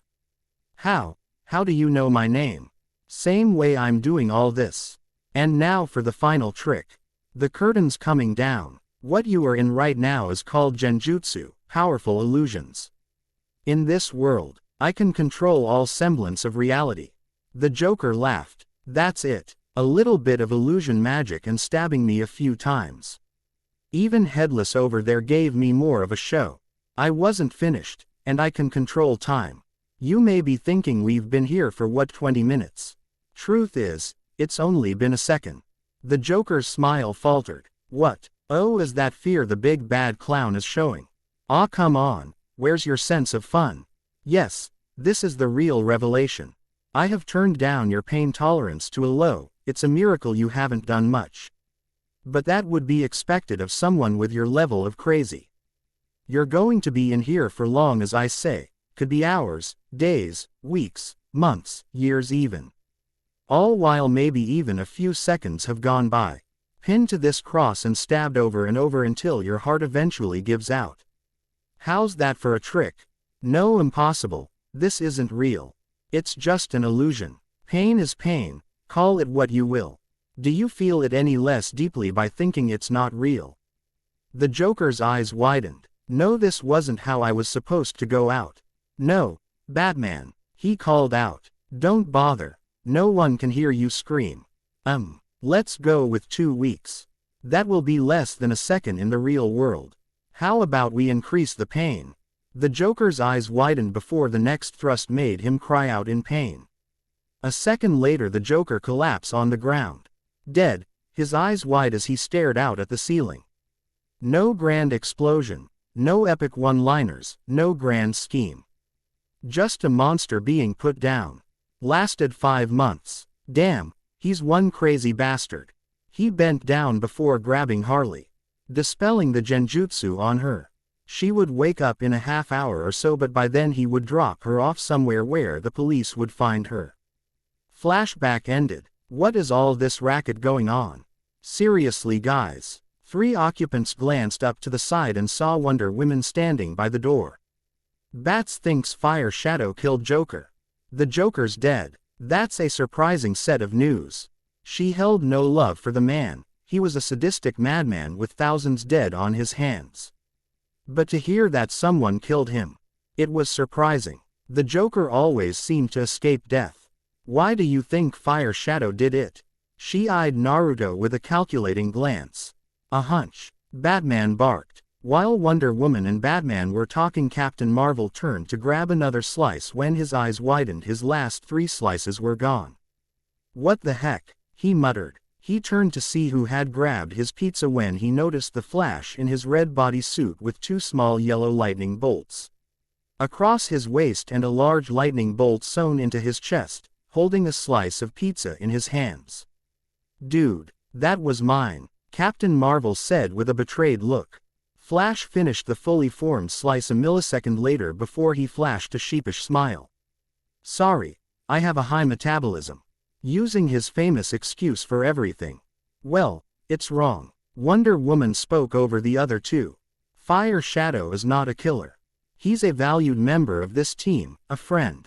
You should treat him as such, Bruce. Batman narrowed his eyes before he picked up the paper. This isn't over. Naruto sighed. It never is with you bats, never is. July 4, 2010, Washington, D.C. Hall of Justice. 1400 Eastern Daylight Saving Time. Out in the front of the hall were an assembled group of heroes and their sidekicks. Batman, Robin, Aquaman, Aqualad, Green Arrow, Speedy. Each of the sidekicks stood proudly as they remembered how far they came. Today's the day, Batman said, placing a hand on Robin's shoulder. Welcome to the Hall of Justice, Green Arrow pitched in. Headquarters of the Justice League, Aquaman said with a smile. Ah man. The group of heroes turned to see who had spoken. When their eyes landed on Kid Flash breathing in and out as he tried to catch his breath, Flash appearing a second later. I knew we'd be the last ones to make it, Kid Flash said with a defeated sigh, causing Flash to send him a bemused smile. The heroes and their sidekicks walked through the large gathering of people. They began shouting the heroes' names, taking photos, or just standing in awe in the fact that they were in the presence of these superpowered beings. Oh, is that Batman? I see Flash and Flash Jr. A young college student turned to look at the man who spoke. His name is Speedy. No, Speedy is Green Arrow's sidekick. Well, that makes no sense. Quote, ready to see the inner sanctum? Green Arrow said with a grin. Born that way, Speedy said with a confident smile. I'm glad we are all here, Aqualad said with a smile. Kid Flash almost seemed to be bouncing in excitement. Have all 5 sidekicks ever been in the same place at the same time? Speedy sent a glare at Kid Flash. Don't call us sidekicks. Not after today. Kid Flash sent him a sheepish smile. Sorry. First time being at the hall, I'm a little overwhelmed. Quote. Robin seemed to groan at that comment. You're overwhelmed. Freeze was underwhelmed. Why can't anyone just be whelmed? The group of heroes entered the hall. After taking in the sights of the bronze statues, they were led towards the library as Martian Manhunter explained all the perks. Flash opened his arms before he gestured to the chairs. Make yourselves at home. To which the heroes quickly did. Batman gestured the Leaguers over, causing Speedy to glare at them with suspicion. Quick debriefing to explain the coincidence of 5 ice villains attacking in the same day. He turned to them. Won't be long, he stated. A few moments after the storming off of Roy and the revelation of the Watchtower, a beep on the supercomputer played before Superman appeared on the screen. Superman to Justice League, there's been an explosion at Project Prometheus. It's on fire. I've had my suspicions about Project Prometheus, Batman muttered before walking to the computer. This could present the perfect opportunity to. Just then Zatara popped up on the screen. Zatara to League, cutting off Batman from speaking. The sorcerer Woden is using the amulet of attempt to blot out the sun, requesting full League response. Batman frowned before he turned to Superman to get a reading on the situation. Superman reading his mind responded back. It's a small fire. Local authorities have it under control. Then Prometheus can wait. He placed a finger on his earpiece. Batman to all Leaguers, rendezvous with Zatara's coordinates. And somebody tell Fire Shadow to turn his damn earpiece on. At the same time in another location. Turning to the right, the sleek black sports motorcycle zoomed forward with intense speed before it stopped on the sidewalk.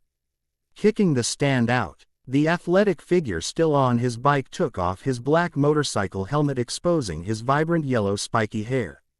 He adjusted the expensive tailored business suit he was wearing. Black pants, white shirt, black top and a vibrant blood red tie. It screamed bespoke. He was about to pick up some scented candles and flowers when a light buzz from his pocket made him stop. He reached into his pocket and pulling out an expensive smartphone, the iPair. Placing his finger on the touch scan security system, it opened up his phone. He saw a red notification pop up on his messages. He tapped the text messages. It was from Barry Allen, shortened to BA, with a goofy-looking flash as the contact picture. Bat's pissed. Can't talk. Need you at these coordinates. League mission. It's Woden. B. Naruto sighed as he scratched his head. Woden again. Seriously. Damn, that bastard's persistent. He placed his finger on the middle of the bike and waited for it to glow. Placing it in security mode. The black sports motorcycle was fitted with the latest in high-tech technology. GPS, guidance system, medical kit, communications, hologram computer on the dashboard. He climbed off his bike before he started walking to a nearby alleyway. He would have to come for it later. Washington, D.C., United States of America, Earth 16:119 Eastern Daylight Saving Time. The dust began to settle around the rubble before a hand reached through the rubble and smashing the piece of rubble out the way, blocking him and his teammates. The figure, who had black hair and blue eyes, looking like a younger Superman wearing a torn and shredded solar suit, stood up slowly, allowing his blue eyes to be exposed to the moon for the first time. To his right, the Atlantan protege Aqualad was coughing and panting. Aqualad turned his attention to Robin, who was also coughing up the dust. We did it," he said with a faint smile. Robin wipes the sweat from his brow before he turned and flashed a tired grin at his friend. Was there ever a doubt? He turned to give a high five to his partner dressed in a yellow and red bodysuit, Kid Flash, both regretting it instantly when their bruised and aching hands collided. Superboy turned to the massive, collapsed, taller than a supply truck laying on his stomach, building call. Lapsed on top of him and trapping him. Kid Flash places a hand on Superboy's shoulder. See, he pointed to the moon, directing Superboy's attention. The moon. Superboy's eyes finally glanced up at the moon and widened in shock. No amount of info and pictures force-fed in his mind could prepare him for the real thing. It was beyond massive, and its glowing light was blocked momentarily by a speeding figure which he recognized as Superman came hovering down to the ground. Superman, followed by the rest of the League, also arrived. Martian Manhunter, Zatanna, Shazam, and Red Tornado, and more, until all but one League member was present. Superman and Batman stepped forward, walking towards the sidekicks, their eyes burning into Superboy with questions and curiosity. Superboy stepped forward, knowing all the scrutiny was about him. He lifted up the shredded piece from his solar suit, revealing the crest of House L. He flashed a pride smile, but it was not shared by the Justice League. Many of them had shocked expressions on their faces, and one, in particular, the Man of Steel himself, was clearly distraught by the revelation. Batman narrowed his eyes as it landed on the crest. "Is that what I think it is?" "He doesn't like being called it," Kid Flash muttered. Superboy stepped forward, ignoring Kid Flash's comment. "I'm Superman's clone," sending a few fearful but surprised expressions around. "Start talking," Batman barked firmly, eyes narrowing even more. Flash still watching Aqualad, and Kid Flash explained to Batman and Superman about Cadmus and the Genomorphs. A sudden swirl of leaves made him tilt his head to see their mysterious fire shadow appear. As silent as a ninja.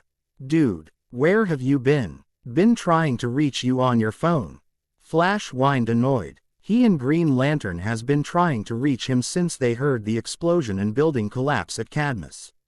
Fire Shadow turned and nodded a greeting to his friend Black Canary, Shazam, and Green Lantern, standing beside Flash as they watched the interactions between the sidekicks and Justice League. Naruto stood up and stretched his sore muscles. Before he reached into his pocket, pulling out his battered and almost burnt to pieces of gooey electronic circuits in his phone that looked like it went inside a blazing inferno. "Couldn't get cell reception," he said with a cheeky grin. Flash rolled his eyes and his mouth moved to reply with a retort, but Green Lantern interrupted him. "Why do you smell like a furnace?" he asked, sniffing the air. Naruto reaches out and wiped the little flame dancing on his shoulder. Thanks to the Nomex, his suit had own fire resistant, which was a plus. He extinguished it, dusting off the scorch marks. "It was a good thing I invested in a fireproof suit, leaving only burn marks on his arms which would heal within the hour." "Running an errand," he said ominously. "Are you okay? Those look like some serious burns." "You want me to check it out?" Black Canary said as she eyed her friend with a worried glance. Naruto shook his head. "Comes with the job. I'll be fine." He turned his attention to the collapsed building and Hawkman, Hawkgirl and John Stewart pulling out a massive blue monster from under the rabble before John Stewart created a green bubble of wool and wrapped around the monster before the sword off. "What the hell happened here?" They gave him a brief rundown of what happened. Cadmus, Genomorph weapons, Blockbuster, and finally the Superboy clone. Naruto turned his attention towards the clone, who had a defiant but saddened expression on his face. From what he could gather, no one was happy, and he couldn't blame them. Superman was one of the biggest powerhouses if someone was building clones. There was only one explanation: war. The question is, what war? And why would bioengineering company be investing in clones and weapons unless they were working for somebody? Damn, another thing I gotta add to the list. I'll have to spend some time on this later. Naruto stared at the ground, deep in thought. "You alright? What's got you thinking?" Black Canary said, knocking Naruto out of his musings. "Nothing of importance. Just rambling thoughts from my mental and muscle fatigue," he said with a smile. Green Lantern rubbed the back of his head and yawned. "I'll say, bad enough we had to deal with Woden again, but now I'm burning that midnight oil." A shout made them all stop talking, and they turned to see Superboy glare at Batman. "Why let them tell us what to do?" He stepped forward, flaring defiantly at Superman. "It's simple. Get on board or get out of the way." Naruto smiled under his mask as the four teenagers stood defiantly in front of the whole league. Despite there being many holes in the team, he could see the foundations of a strong working team. Just hope they'll have a good trainer, he thought. The rest of the Justice League had left the destroyed building collapse. Only a handful had remained. Kid Flash and Aqualad eyes landed on Fire Shadow standing beside Black Canary and Green Lantern. Their eyes sparked up. The Fire Shadow was considered a hero to them. Someone so young could join the League and become one of the top members. KF had followed the man in the newspapers for a long time. To be able to do what he could, it almost seemed like his powers were limitless. Holy, it's Fire Shadow. Kid Flash muttered in awe. Didn't think he'd show up, Robin said as he eyed the young shinobi. Superboy was about to ask who Fire Shadow was when Batman directed him another question about his abilities. He knew most of the Justice League, but the name was not one he recognized. Naruto sighed, feeling the fatigue of his muscles weighing down on him. He turned around before a hand placed on his shoulder. It was Green Lantern. You all right? I heard you left your bike down on 37th Street. That's 45 minutes from here. You want a lift? He offered with a smile. Green Lantern knew how tired Fire Shadow was. He had been taking a lot of damage against Woden. He watched him take magic spell after magic smell and still managed to create a massive 25-foot dragon of pure flame like it was nothing. Naruto shook his head tiredly. No, it's all right, thanks. I got something I gotta take care of and I could use the exercise.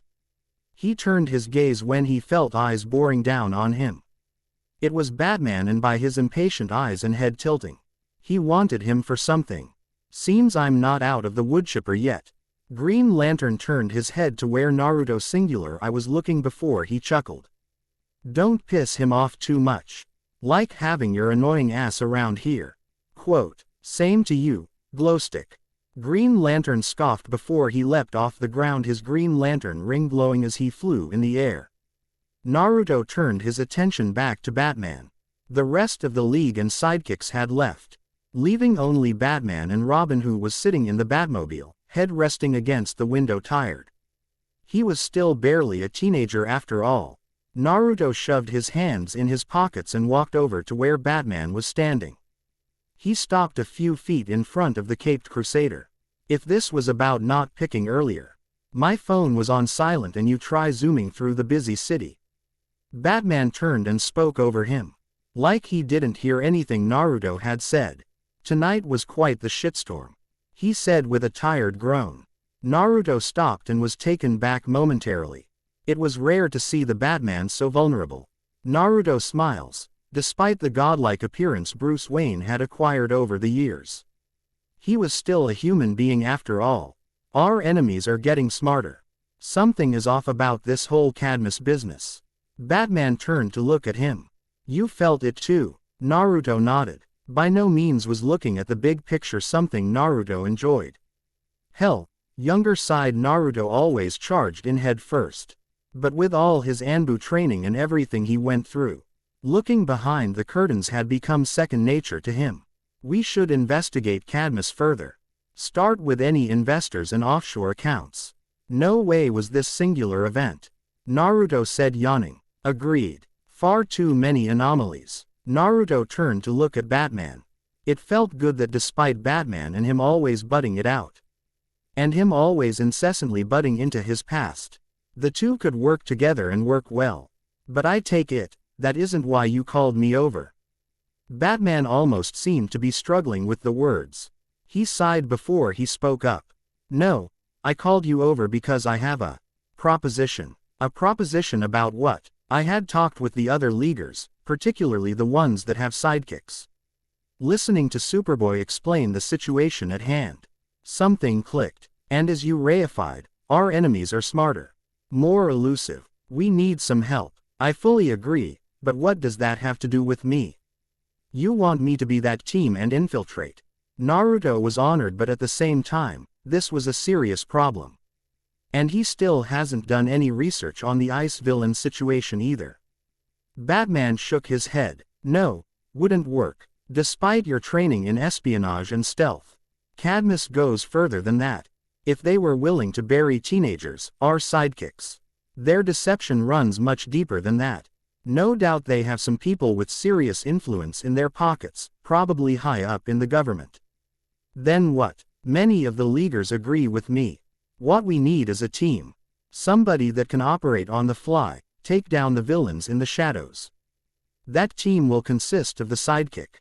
A Justice League 2.0. Naruto said with a shocked expression. Batman shook his head. No, a subcategory of the Justice League. I have faith in Robin as well as his friends. But they aren't ready for the Justice League and the powerhouses that come with it. No, they will shadow the League while we still maintain the Big Fry. Quote. Naruto nodded in understanding. It made sense. A covert ops team operating in the shadows was definitely something they needed. And he definitely agreed the sidekicks weren't ready to go up against the likes of Black Adam or Doomsday. And you want me in this how? Working alongside them, and handling these small fry. Naruto was a bit hurt to be given such a small role. Yes, he had gained a knack for espionage and infiltration, but having to work alongside untested superheroes wasn't exactly his idea of fun. Batman turned to him, and for the first time in a long time, he saw worry in his eyes. No, simply put, I want you to be the supervisor overseeing this team. To help train and watch over them. Naruto's eyes widened, and under his Anbu mask and half-face mask, his mouth formed a big, "Oh, what?" he spluttered. You want me leading the team? Why, they need someone with experience in stealth and these kinds of things. Only a handful of the League is trained in that. And I thought it would help them learn better and faster if they worked with someone who was close to their age group. Rather than an old leaguer tell them what to do. And as you are well aware, the only other kid is Billy. And we all know how that will work out, he said with a scoff. Naruto turned to look away. It was such a sudden offer. Head supervising role, it was essentially like a Jonin Sendai from his old life.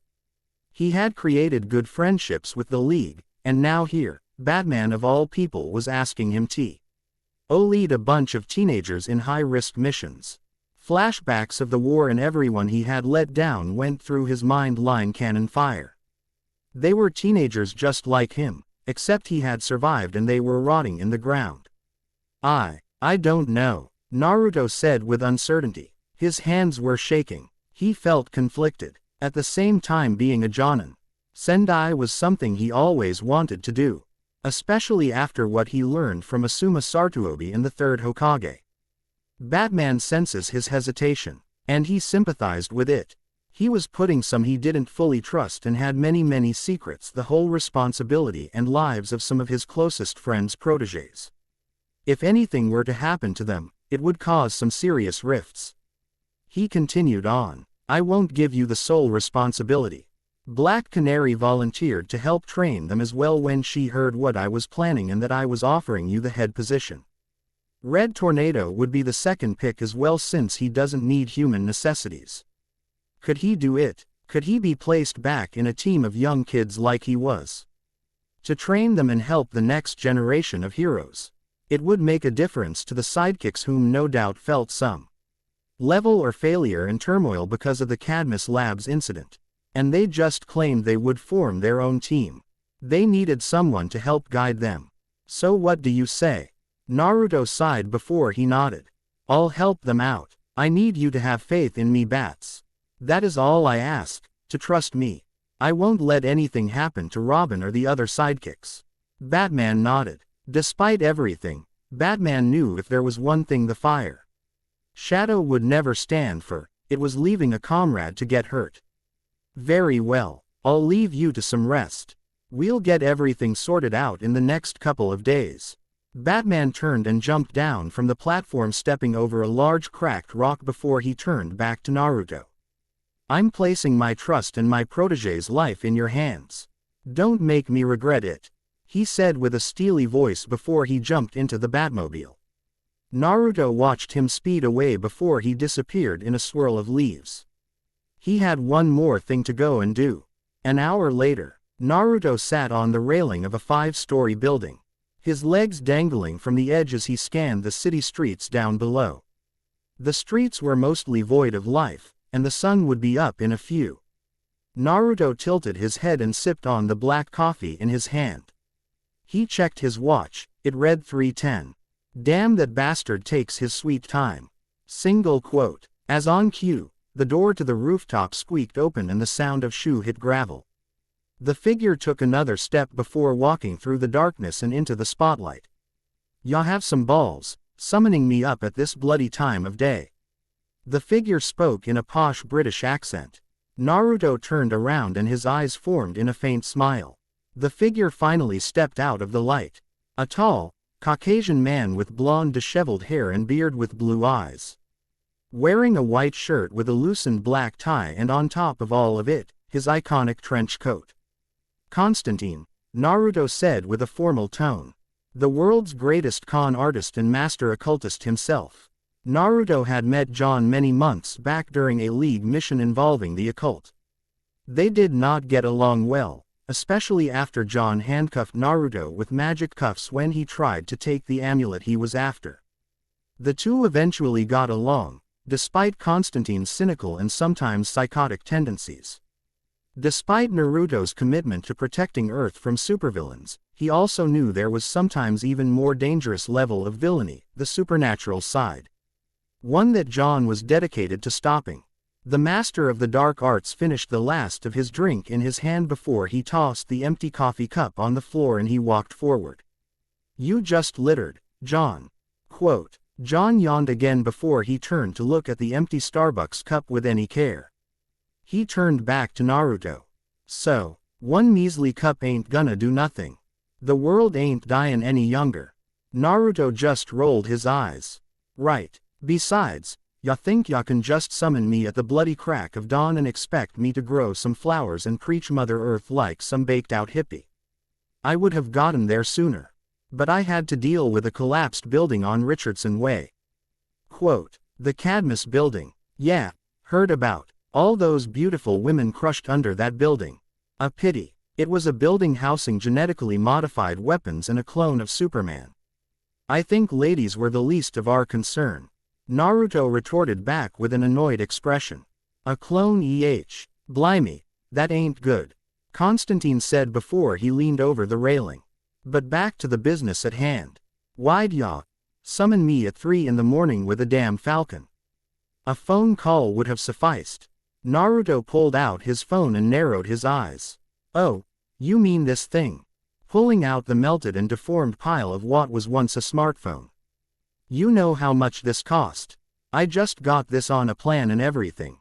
You lucky I ain't robbing you right now for cash." Constantine ignored his phone talk and turned his attention to Naruto's burn marks on his arms and uniform.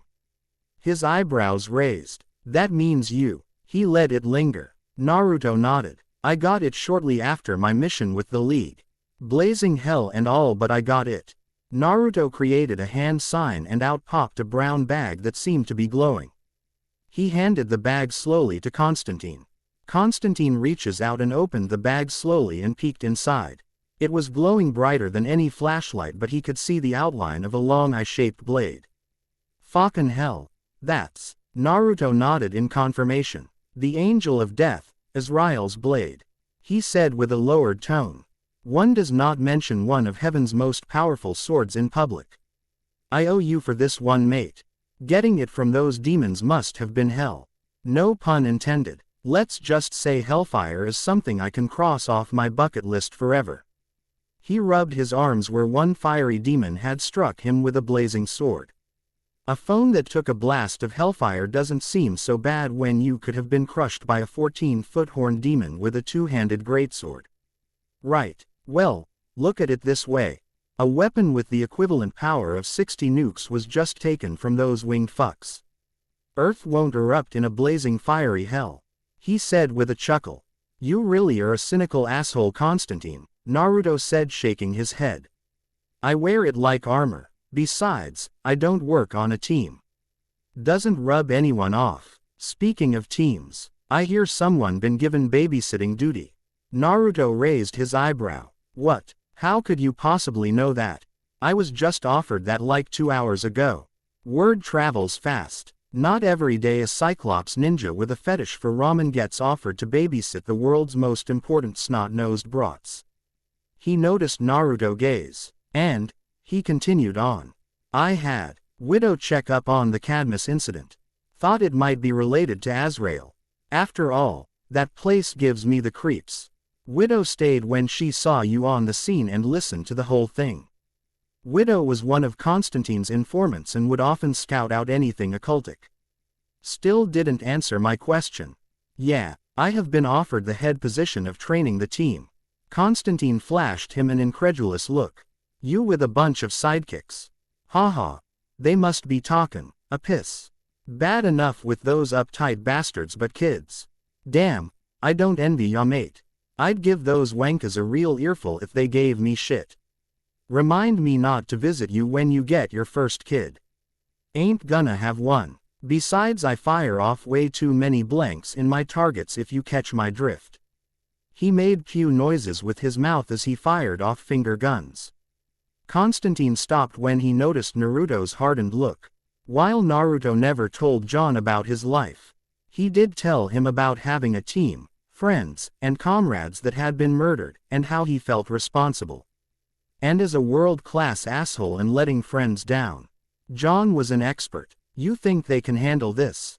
League missions and stuff? Naruto sighed. I don't know. I've worked a little bit with Robin and I trust that kid intelligence. But some of this stuff going on, even now, makes even me be cautious. If they are gonna do this, they are going to be exposed to the worst of the worst this world has to offer. I just hope I can prepare them for that. He found a hand resting on his shoulder and he turned to see John smile at him. I'm sure you'll be fine, mate. You're one hell of a kid. I don't envy you. One thing losing a mate, but watching kids possibly die. He reached into his trench coat and pulled out a small white package with a green star in the middle and the words "Silk cut in gold" above. He flipped off the top before he pulled out a cigarette and lit it. His calloused hands fidgeted with the silver lighter with a pentagram carved into it. Naruto watched him take a puff of smoke before he chuckled to himself. Constantine noticed this and raised his eyebrow before he spoke, cigarette in his mouth. What's so funny? I don't get how someone who had not only lung cancer but managed to con God himself to curing said cancer, only to go back to smoking. John glanced down at the cigarette in his mouth before he chuckled. Oh, fuck off, he said cheerily. They stayed in each other's presence for a few moments before John wrapped the bagged blade around his chest and waved goodbye. Gotta make sure the cloud chasers up above get this back. Let me know if y'all ever need a hand, mate. I'm sure I could give those metahumans a good right hook. Naruto waved him goodbye before he glanced back down at the city.